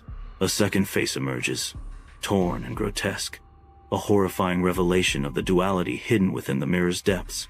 The hidden chamber reeks with the cloying stench of iron and rot, the air thick and heavy. A piercing screech of static erupts from the recorder, the sound echoing off the damp stone walls. A chilling voice whispers from the depths, a warning carried on the stagnant air. "Leave." "He still walks," the voice echoes, a dire omen hanging in the suffocating darkness. The ancient door slams shut with a deafening boom, the sound reverberating through the cold stone chamber. I whirl around, my heart pounding against my ribs, the echo of the door a stark reminder of my isolation. Turning back, I search desperately for the mirror's reflection, the silence amplifying my fear. The mirror is now blank. The portal vanished without a trace, leaving me stranded. Only my own terrified face stares back, a stark reflection of the dread consuming me. Gasping for air, I stumble back up the grand stairs of the Château de Brissac, the darkness swallowing me whole. Heavy footsteps echo behind me, each footfall a hammer blow in the suffocating silence. I scramble desperately toward the faint glow of my room, my heart pounding against my ribs like a trapped bird. My fingers fumble with the lock, the cold metal, a stark contrast to my fevered skin. With a final, desperate lunge, I slam the door shut, the click of the lock, a fragile barrier against the encroaching darkness. Within the guest chamber, soft bedding becomes a torment as I toss and turn, silk sheets twisting around me like binding doubts. Sleep remains a distant shore, the night's events replaying behind my eyelids in an endless, haunting loop. Shadows dance ominously on the walls, transforming familiar shapes into monstrous figures that prey on my restless mind. My mind is a battlefield, a place where peace is but a forgotten dream amidst the turmoil. Seated before a monitor, I watch footage of the mirror, the anticipation building with each passing second. The screen erupts in violent glitches as the mysterious figure materializes within the reflection, a distorted shriek piercing the air. The visual distortion intensifies, a horrifying electronic scream accompanying the figure's emergence. A chilling realization dawns as deep, ragged breathing closes in from behind, unseen and menacing. A voice whispers from the shadows, confirming the terror. He still walks. Inside the guest chamber, the replay flickers to life, casting a ghostly glow on the walls. The scene replays, each frame meticulously scrutinized for any anomaly. A tall figure emerges in the background, a shadow moving down the hall. The figure is dressed entirely in black, its presence an enigma against the brightly lit hallway. The discovery sends a chill through the room, the innocuous recording now tainted with dread. A lone flashlight beam cuts through the oppressive darkness of the Château de Brissac's corridors. Returning to the chapel, a figure moves with grim determination, driven by the need to unmask a mysterious he. The ancient stones whisper secrets as the flashlight dances across the walls, each shadow a potential threat. The silence of the chateau is unnerving, a suffocating blanket that amplifies every creak and groan. Each step echoes in the stillness, a stark reminder of the solitude and the unknown dangers lurking within. The air is thick with anticipation, a palpable tension that tightens with every step toward the chapel. The chapel room is silent as I prepare to descend into the darkness, camera in hand. Each step echoes eerily as I make my way down the old stairs into the passageway below. The stairs creak ominously under the weight of each step, the sound amplified in the stillness. The camera rolls, faithfully capturing every moment of the descent into the unknown. I step into the hidden chamber, the air thick with anticipation. My eyes are drawn to the mirror, no longer shattered, but standing pristine and whole. The mirror's surface gleams, spotless, as if time has reversed its course. An unnerving stillness fills the room, amplifying the mystery of the mirror's sudden restoration. The chamber seems to hold its breath, the silence broken only by the softest whisper of unseen forces. The perfect reflection beckons, promising answers, or perhaps deeper secrets. In the hidden chamber, my reflection wavers on the polished stone, a sinister smile twisting its lips, though I feel no such emotion. Behind the deceptive image, the shadows begin to writhe, solidifying into a presence that defies mortal comprehension. A figure of impossible height emerges, dwarfing all I have ever known, a titan born of darkness. He is draped in fabric as black as the void between stars, obscuring his form in an impenetrable night. His head is bowed, a gesture of supplication or perhaps a mockery, his intentions hidden in the gloom. Encasing his hands of gloves the color of dried blood, a chilling testament to ages of unseen deeds. Flickering light dances within the hidden chamber, casting long shadows against the cold stone walls. A glass panel reflects the faint light, adding to the chamber's eerie ambiance. A figure slowly raises its head, an unsettling movement in the oppressive silence. Its face is pale and bloodless, a horrifyingly human visage that chills the bone. Hollow black pits stare out from the figure's face as Lady whispers, "He still walks." In the hidden chamber, the door's reflection wavers, unveiling a secret passage invisible to the naked eye. The true door stands firm, a stark contrast to the illusion shimmering beside it. From the mirrored surface, my reflection detaches, a ghostly figure stepping into the chamber's depths. It moves with a purpose I do not control, drawn towards a lurking presence in the shadows. I am trapped, a prisoner within my own skin, forced to watch as another me advances into the unknown. In the dimly lit hidden chamber, my reflection whispers secrets, its lips moving soundlessly. A black figure coalesces from the shadows, its form indistinct and menacing. The figure reaches out, a dark hand landing on my double shoulder. Instantly, the air chills, an icy grip tightening around us. My breath fogs in front of me, a stark white cloud against the encroaching darkness. An ominous silence descends, broken only by the frantic beat of my own heart. In the hidden chamber, the ominous silence is shattered as a mirror cracks, the sound echoing like bones snapping under immense pressure. The mirror cracks again, the fissure lines crawling across its surface like a spider's web, each crack a harbinger of deeper terrors. The reflection within the mirror shimmers, then vanishes, swallowed by an encroaching darkness that promises to consume everything. Where once a spectral image danced, only emptiness remains, leaving behind a void that chills the very soul. My own face stares back, pale and stark against the shattered glass, eyes wide with a fear that reflects the abyss now staring back at me. In the oppressive darkness of the hidden chamber, an unseen presence stirs. A chilling touch, cold and deliberate, grazes the back of a neck. A sudden, desperate spin into the black, seeking the source of the icy contact. Eyes dart, scanning the shadows, breath held in anticipation and dread. An unnerving stillness descends as the chamber reveals nothing. But the lingering cold suggests that something is still there, watching.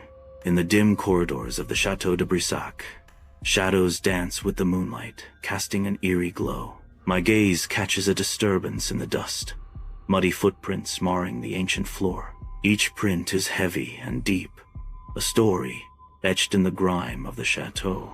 They lead away, a dark trail into the unlit depths of the corridor. A sense of foreboding grips me as I decide to follow the mysterious path. With bated breath, I venture into the shadows, the chateau holding its secrets close. The trail ends in the echoing expanse of the great hall, shadows dancing in the corners. I stand beneath the immense portrait, the weight of history pressing down. Château de Brissac's painted eyes lock onto mine, a silent judgment rendered from beyond the canvas. Pride radiates from the portrait, a chilling testament to unwavering power. The eyes in the portrait reflect a merciless resolve, promising no escape.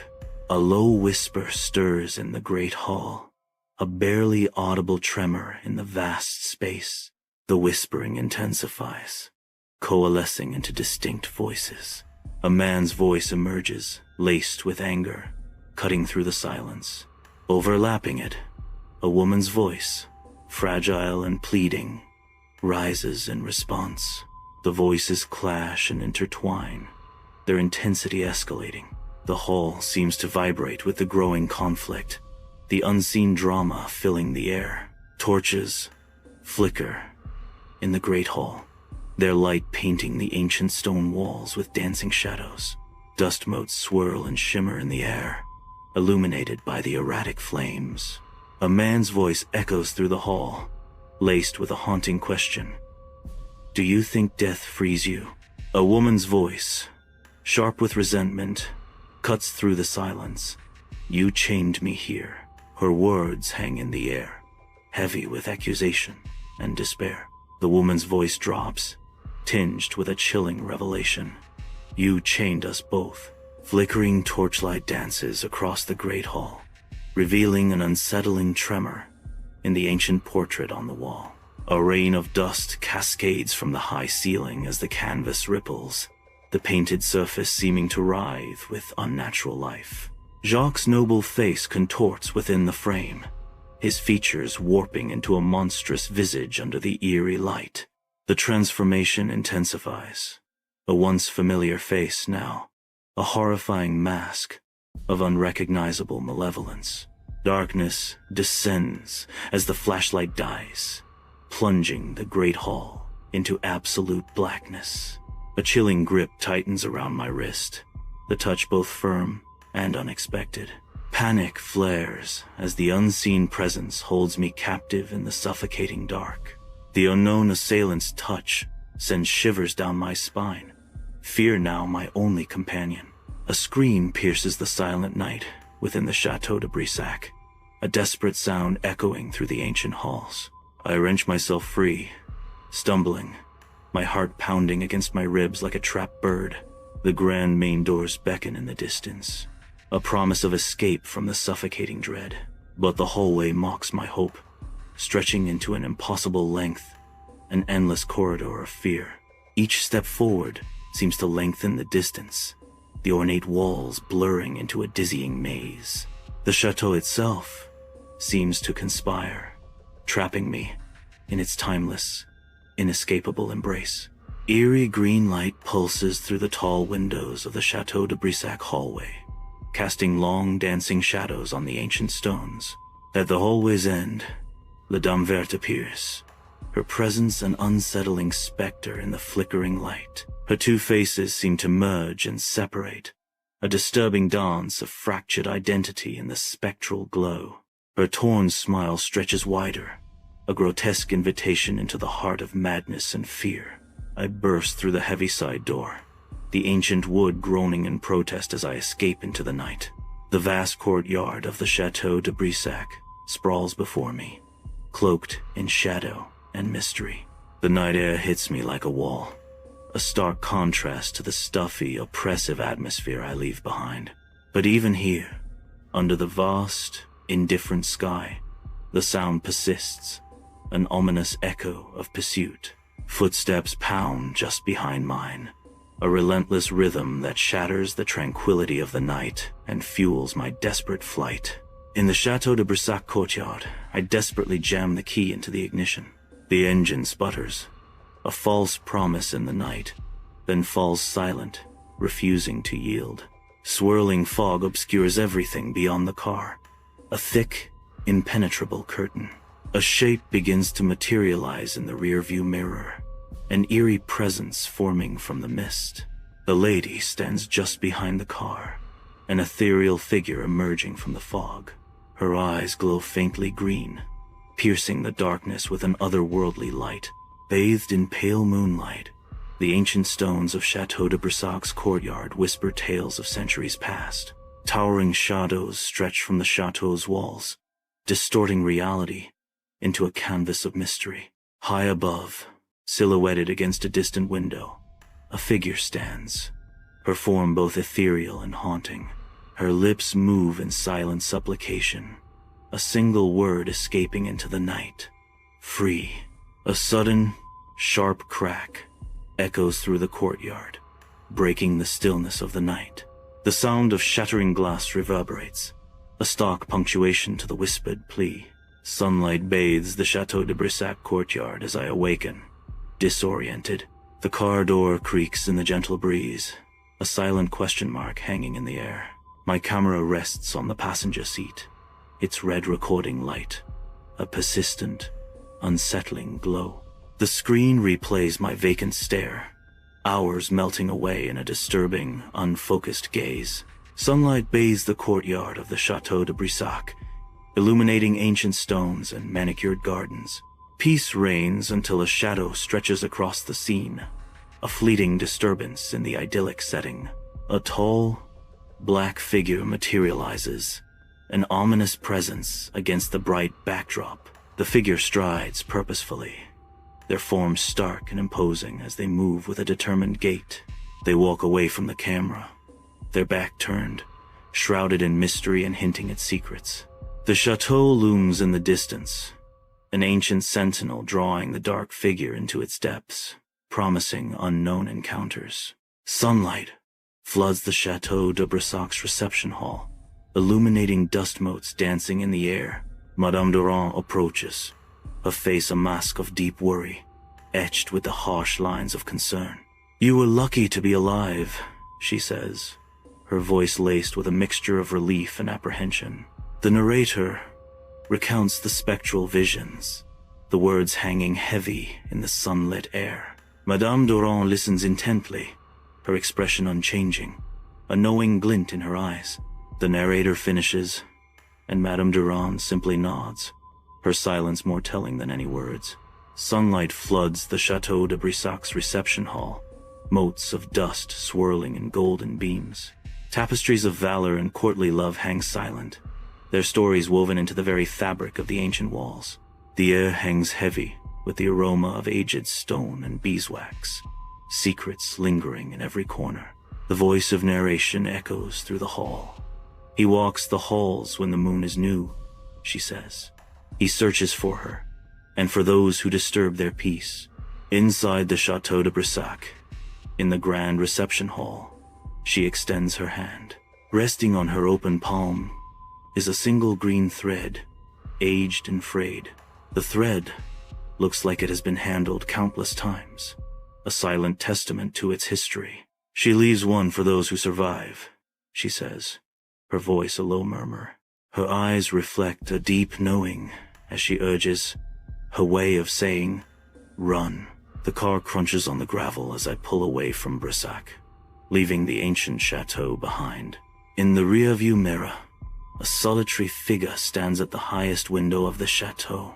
A silent silhouette watches me depart, their presence a poignant farewell. The Loire Valley stretches behind me, the chateau fading into the distance, carrying untold stories and secrets. In the dim light of the hotel room, I upload the mysterious footage to my laptop, a sense of foreboding hanging in the air. The video plays smoothly, each frame drawing me deeper into its narrative, anticipation building with every second. The smooth playback abruptly halts at the moment the mirror cracks, a visual rupture that sends a shiver down my spine. The shattered reflection in the video seems to mock me, a distorted image hinting at a deeper, more sinister truth. A cold dread washes over me as I stare at the frozen frame, the cracked mirror, a stark omen in the digital darkness. In the dim-lit hotel room, the image on the screen wavers, teetering on the edge of clarity. A flicker, a brief surge of light, and for a fleeting moment, two faces materialize. A ghostly reflection, a shared gaze, mine and hers, suspended in the fragile balance of light and shadow. Then, as quickly as they appeared, the faces vanish, leaving behind only the lingering echo of their presence. Darkness fills the hotel room, a palpable void swallowing the edges of the scene. A tall silhouette looms, a silent, watchful presence in the inky blackness. Despite the oppressive darkness, a figure walks on, their steps echoing softly in the stillness.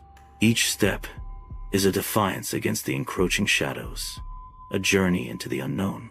Inside the dimly lit hotel room, a chilling realization dawns as I stare intently at the screen. My eyes widen, reflecting the growing dread that the horror is far from over. An unseen presence begins to permeate the room, settling ominously in the shadows. A sudden, inexplicable coldness envelops the space, heightening the sense of encroaching dread. Inside the stark hotel room, shadows lengthen as I frantically toss clothes into my suitcase, a knot of paranoia tightening in my chest. Each creak of the old building echoes like a footstep, amplifying the sense of unseen eyes. My breath hitches as a shadow flickers across the wall, turning mundane shapes into menacing figures. The weight of unspoken threats presses down, urging me to flee into the night. The car plunges forward, swallowed by the inky blackness of the highway. Hands clench the steering wheel, knuckles white against the dim dashboard light. Eyes dart nervously to the rearview mirror, scanning the endless road behind. Headlights appear in the distance, each pair like predatory eyes burning into the darkness. Paranoia tightens its grip, each passing car a potential pursuer in the endless night. The road stretches on, a ribbon of fear unwinding into the unknown. In the dim-lit hotel room, a cracked mirror flickers ominously, its surface rippling with unseen energies. The glass transforms, revealing the spectral faces of Charlotte and Jacques, their expressions frozen in silent, agonizing screams. Their tormented visages reflect a horrifying tableau of rage and despair, a glimpse into their eternal suffering. A looming black figure materializes behind the specters, its shadowy hand outstretched as if to claim their souls. The scene pulses with supernatural dread, a chilling testament to the dark forces at play within the hotel room. Under the merciless sun, the Australian outback stretches into infinity, a canvas of red dust and shimmering heat.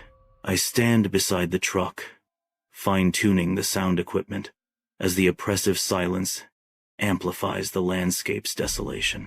Liam, Tara, and Ben meticulously arrange cameras, their figures stark against the vast, unforgiving terrain. The air hangs heavy, thick with heat, as the team prepares to capture the raw, untamed essence of the outback. Under the merciless sun, the skeletal remains of an abandoned mining site claw at the sky. Rusted equipment lies scattered across the desolate landscape, monuments to broken dreams and forgotten fortunes. A weathered sign, barely clinging to life, screams a silent warning of impending collapse and hidden dangers. This is Mara Hollow, a place where the desert swallows secrets and whispers echo on the wind. The very air vibrates with the forgotten frequencies of a town lost to time and swallowed by the sands. Inside the tent, dim light casts long shadows, isolating me in a cocoon of canvas. Headphones seal off the outside world, leaving only the crackle and hiss of static. The sound recorder glows softly, a silent witness to the encroaching unease. Then, a faint hum pierces the static, an anomaly in the sterile noise. It pulses with rhythm, a strange, organic cadence that defies explanation. The sound deepens. An unsettling realization dawns: it sounds like breathing, close and intimate. Inside the tent, the canvas glows with a soft, ethereal light, casting long shadows that dance with every movement. Liam and I huddle together, sharing earbuds in the dimness, the air thick with unspoken anticipation. I inhale deeply, the scent of canvas and earth filling my lungs, then exhale slowly, bracing myself for what we're about to hear. A moment of hushed silence, broken only by the faint rustling of the tent in the night breeze. Suddenly, the recording crackles to life, a low, whispering voice cutting through the quiet. The voice, distorted and menacing, echoes in the confined space. "Don't come back."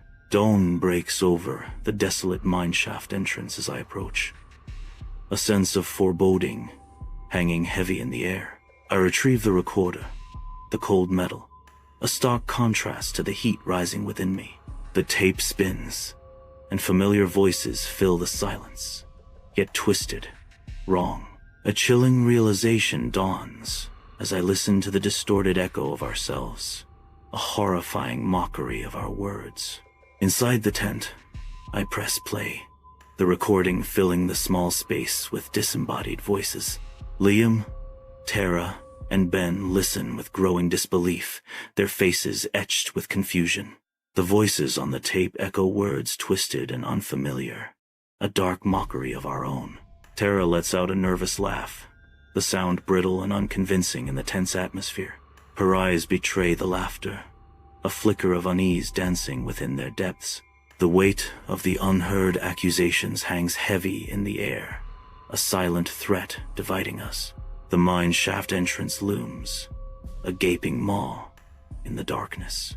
An unnatural chill permeates the air around the entrance, a stark contrast to the night. An unsettling silence blankets the scene. No insects chirp, no leaves rustle. The stillness is heavy, a palpable pressure against the chest. We exchange uneasy glances, steeling ourselves to venture into the silent abyss. In the inky black of the mine shaft, Ben's light cuts a path, illuminating a desolate scene of rusted rails and debris. The beam dances over collapsed walls and forgotten tools, remnants of a bygone era. Deeper they venture, the air vibrates with a growing hum, resonating through the very rock beneath their feet. An unsettling feeling permeates the space as the hum intensifies, a palpable force in the darkness. Faint whispers begin to echo, mimicking their words with a chilling delay. The whispers, half a second behind, amplify the eeriness, creating an atmosphere of profound unease. Deep within the mine shaft, the air is heavy, thick with moisture clinging to the rough-hewn walls. Water drips incessantly, the only sound in the oppressive silence as the tunnel splits into two paths, swallowed by impenetrable darkness. Liam's voice breaks the stillness, the question hanging in the air. Left or right? From the depths of the mine, an echo rises, chillingly perfect. Left or right? The echo mimics Liam's voice, creating an unsettling sense of duplication and uncertainty. The darkness seems to listen, the choice between the two paths fraught with unseen danger. Deep within the mine shaft, the sound recorder explodes with static, capturing unseen horrors. A piercing screech echoes through the tunnel, the sound of metal grinding against stone. Darkness presses in from all sides, amplifying the terror. Panic sets in as I break into a desperate run, the chilling sound spurring me on. Each footstep pounds against the rough ground, a frantic rhythm against the unknown threat. Emerging onto the desolate surface of Mara Hollow, a chilling realization dawns. Tara is missing. The only trace of her presence is a flashlight abandoned in the dirt, its beam cutting through the night. The stark white light casts long, eerie shadows, revealing the emptiness where Tara once stood. The flashlight beam points ominously towards the endless desert, an unforgiving expanse under a starless sky. Silence descends, broken only by the whisper of the wind across the sands, a haunting reminder of isolation. The vast, open desert swallows the horizon, hinting at unknown dangers lurking just beyond the reach of the light. Inside the dimly lit tent, a recorder whirs, capturing the night's unfolding dread. I check the device, ensuring the tape relentlessly documents the unfolding terror. Tara's voice, now laced with raw panic, pierces the silence. "They're not us." The chilling words hang in the air, heavy with unspoken fear and escalating dread. Then, the mechanical click of the recorder button abruptly ends the tape, plunging us into unnerving silence. Within the tent, absolute darkness reigns, amplifying the subtle sounds of the desert night. The silence is broken only by the faint whisper of wind, carrying with it the scent of sand and unseen mysteries.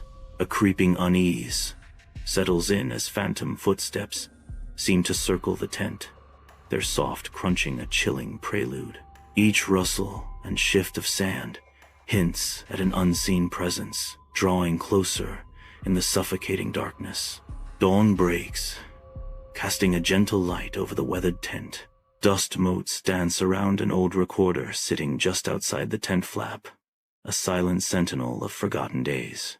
The device, an older model, bears the marks of time, coated in a thick layer of dust.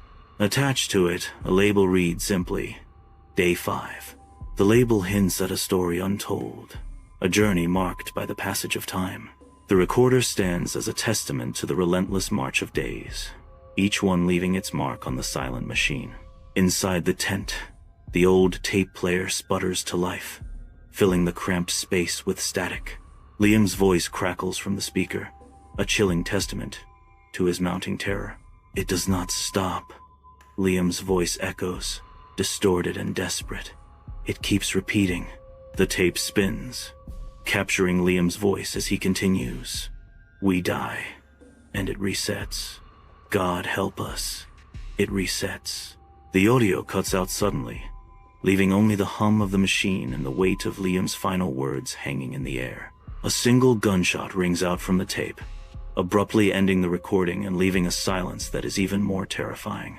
Under the cloak of night, a lone recorder is placed precariously at the mouth of the mine shaft, a silent sentinel, awaiting the unknown. The record button is pressed, capturing the heavy silence of the night, broken only by the whisper of anticipation. A voice cuts through the darkness, a hushed plea echoing into the abyss. "What do you want?" The question hangs in the air, unanswered, as the recorder continues its vigil, capturing the eerie stillness of the mine. The mine shaft entrance stands ominous, a gaping void against the soft, dawning sky. Silence blankets the scene, heavy with unspoken anticipation. A voice echoes, breaking the stillness, revealing only a reply. Another voice answers, cutting through the air from off-screen. The unseen presence retorts, "You already asked that." The mine shaft looms again, its darkness swallowing the unanswered question. Under the harsh sun, the group begins packing, a heavy silence settling over them as they prepare to leave Mara Hollow. Each movement is deliberate, shadowed by the unspoken dread of Tara's absence. The heat intensifies, pressing down on them, each degree a reminder of the relentless passage of time. The air shimmers with oppressive heat, distorting the landscape into a hazy, mirage-like vision. Sweat glistens as they struggle with their gear, the weight of their failure adding to the physical burden. The desolate landscape seems to mock their efforts, offering no solace, no trace of Tara. Inside the jostling truck, the GPS screen spasms, spitting out a senseless torrent of coordinates. The compass whirls in frantic circles, lost in a sea of magnetic confusion. Each turn leads back to the same unforgiving stretch of red earth. The truck lurches and groans, swallowed by the vast, indifferent landscape. As dusk settles over Mara Hollow, the camp is set once more, a fragile beacon against the encroaching darkness. Fuel dwindles, mirroring the fading hope. The recorder crackles to life, initially only static piercing the silence. A heavy thud echoes through the hollow, followed by an unsettling dragging sound that grates on the nerves. Footsteps approach, each one a hammer blow against the quiet dread. A chilling realization dawns as the narration whispers, and then our voices. Inside the tent, shadows dance with the flickering lantern light, casting long, eerie shapes on the canvas. The air grows heavy with the weight of unspoken words as the old recorder whirs to life. The distorted echo of past pain fills the tent, Liam shouting, Ben crying, me begging someone not to go into the mine. The recording scratches on, each word a fresh wound in the dimly lit space. A ghostly presence seems to linger as a woman's voice whispers from the past, "You never left." The lantern light flickers again, as if acknowledging the spectral truth hanging in the air. Inside the tent, shadows dance in the dim light, as Ben's face is illuminated by the recorder. His fingers fumble, snatching the device, rewinding the tape with hurried anticipation. He replays the recording, his eyes wide with a mix of hope and dread.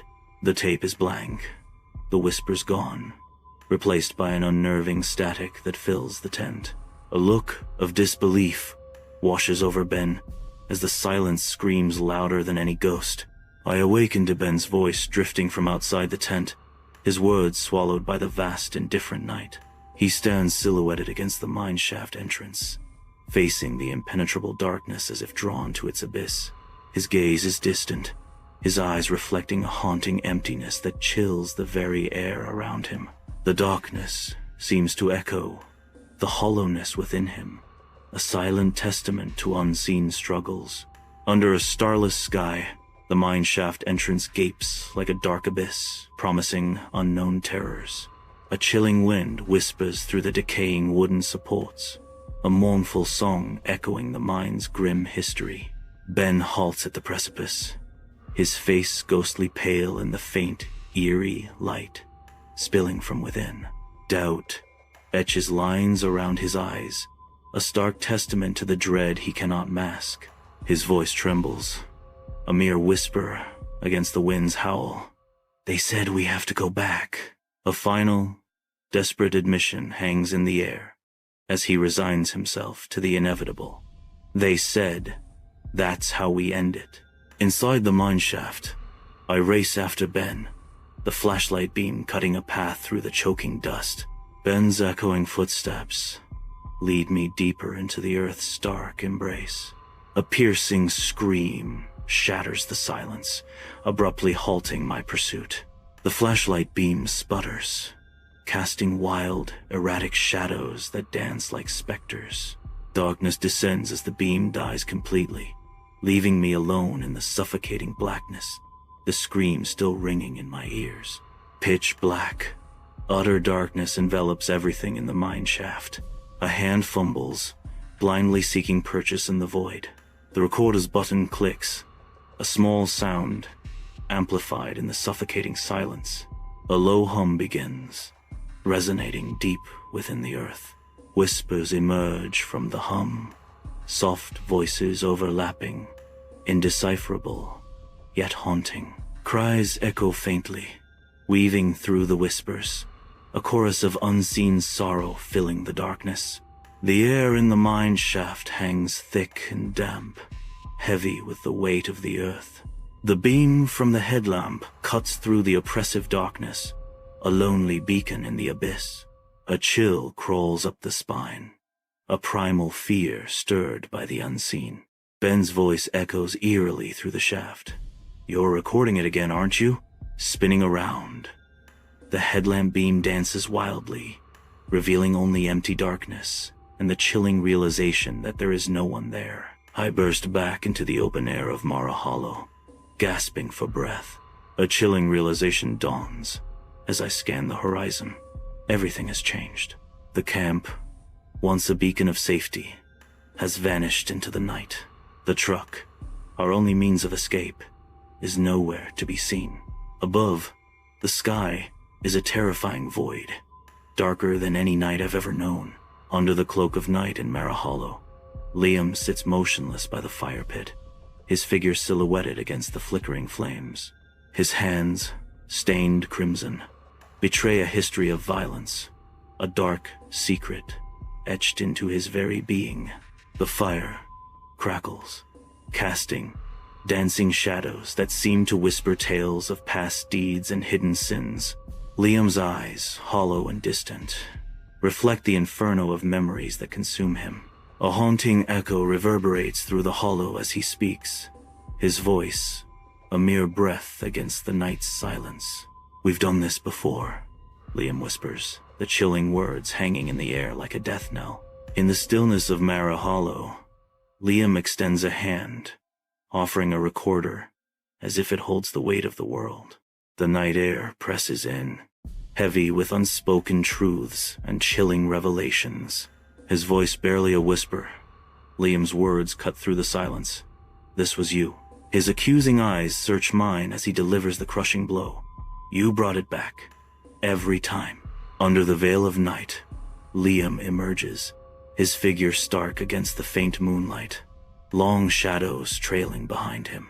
Determination hardens his gaze as he sets his path toward the gaping maw of the mine shaft. Each step echoes with resolve, the air thick with the weight of unspoken purpose.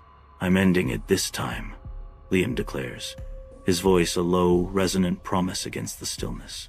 He approaches the entrance, where darkness promises to either swallow or deliver him. With a final, resolute stride, Liam vanishes into the mine's abyss, leaving only the echo of his words behind.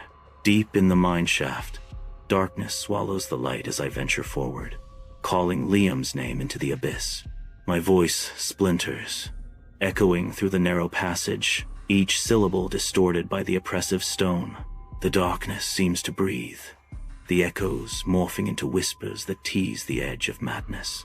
Dozens of voices rise, a chorus of Liams, Bens, and Taras, all lost in the labyrinthine depths. The echoes overlap, a cacophony of whispers turning into screams that claw at my sanity. I am surrounded by the ghosts of voices, trapped in a vortex of echoing despair within the mine's heart. I peer into the abyss of the mine shaft, the air heavy with dust and the scent of damp earth. My eyes strain against the oppressive darkness, struggling to find purchase. A reflection shimmers into view, not from glass, but from something impossibly deeper. A dark silhouette mirrors my every move, a phantom echo acting just seconds ahead of me. A chilling dread washes over me as the impossible reality of the doppelganger sinks in. Darkness envelops the mine shaft, the faint beams of helmet lamps cutting through the oppressive gloom. Faces emerge from the shadows. Tara, Ben, Liam, their mouths agape in silent screams.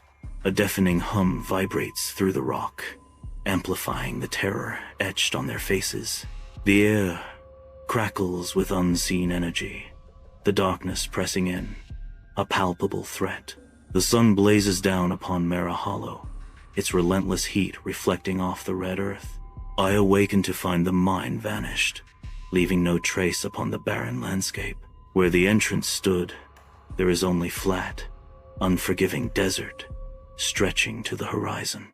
Utterly alone, I am swallowed by the vastness, with no tools, no footprints, only the red earth and the burning sky. The morning sun casts long shadows across Mara Hollow.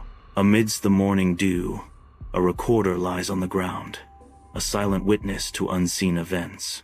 The reel continues to turn, capturing the whispers of the hollow.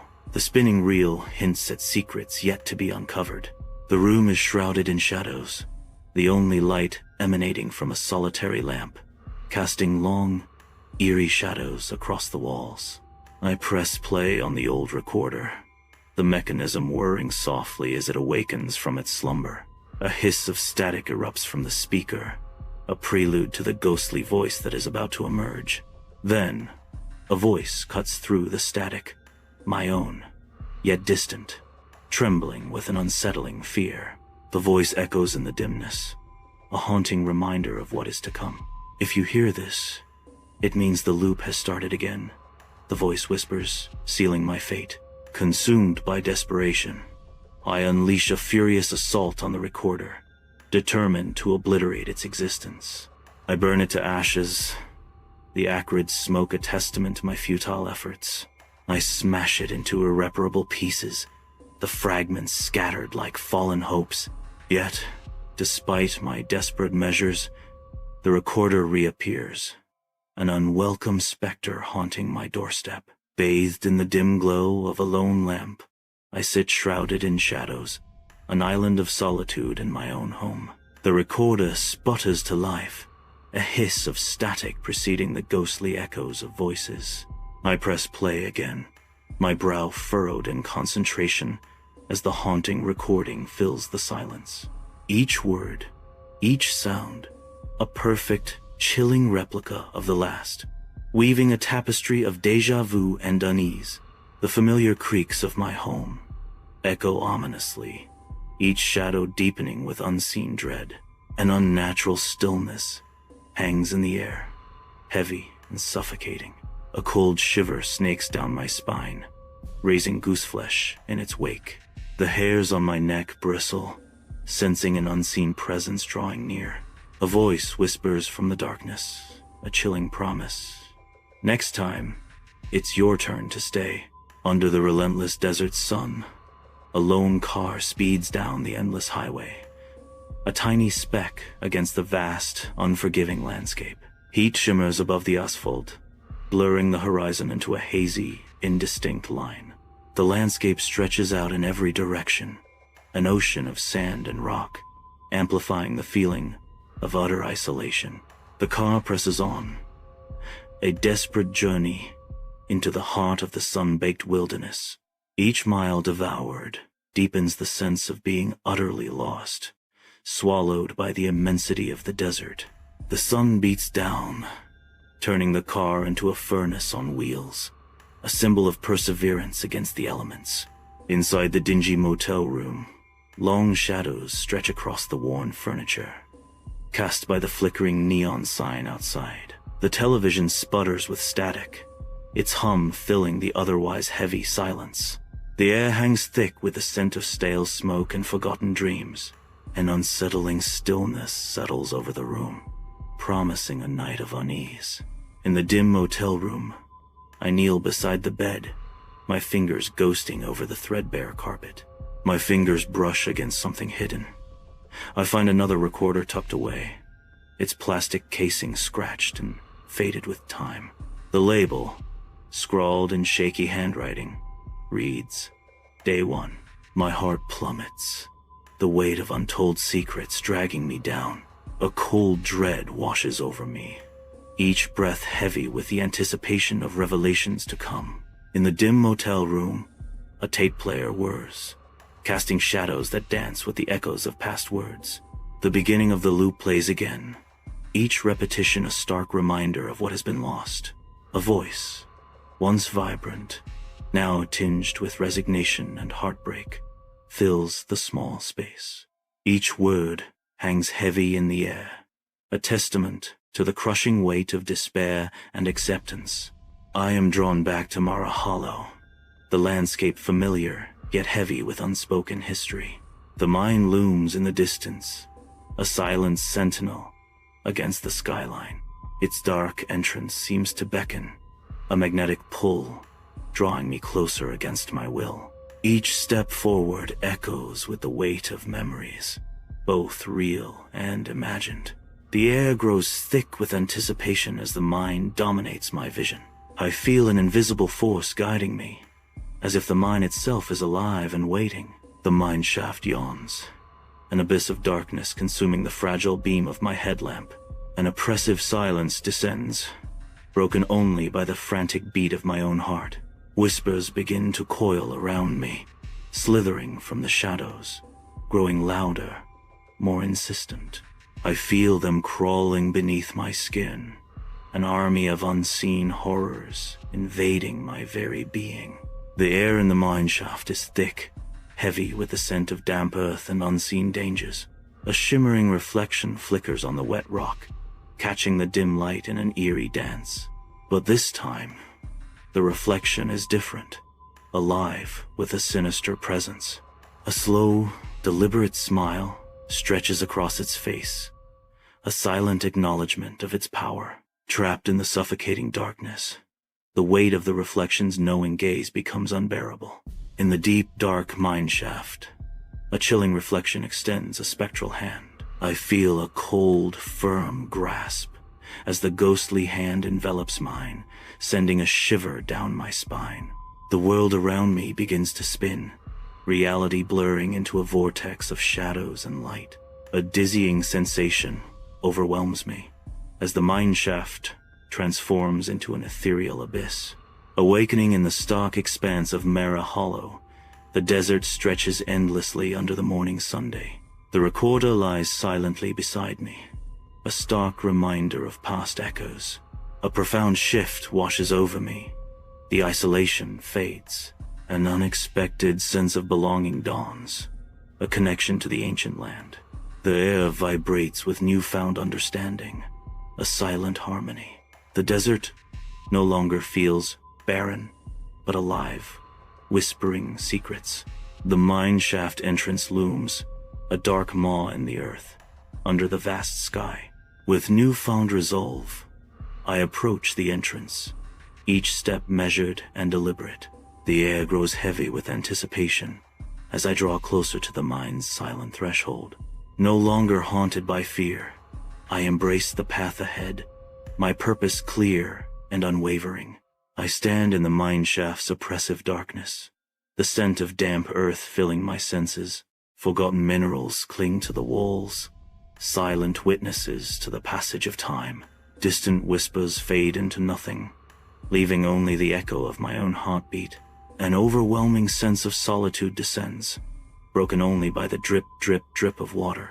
A profound realization dawns as I whisper into the void.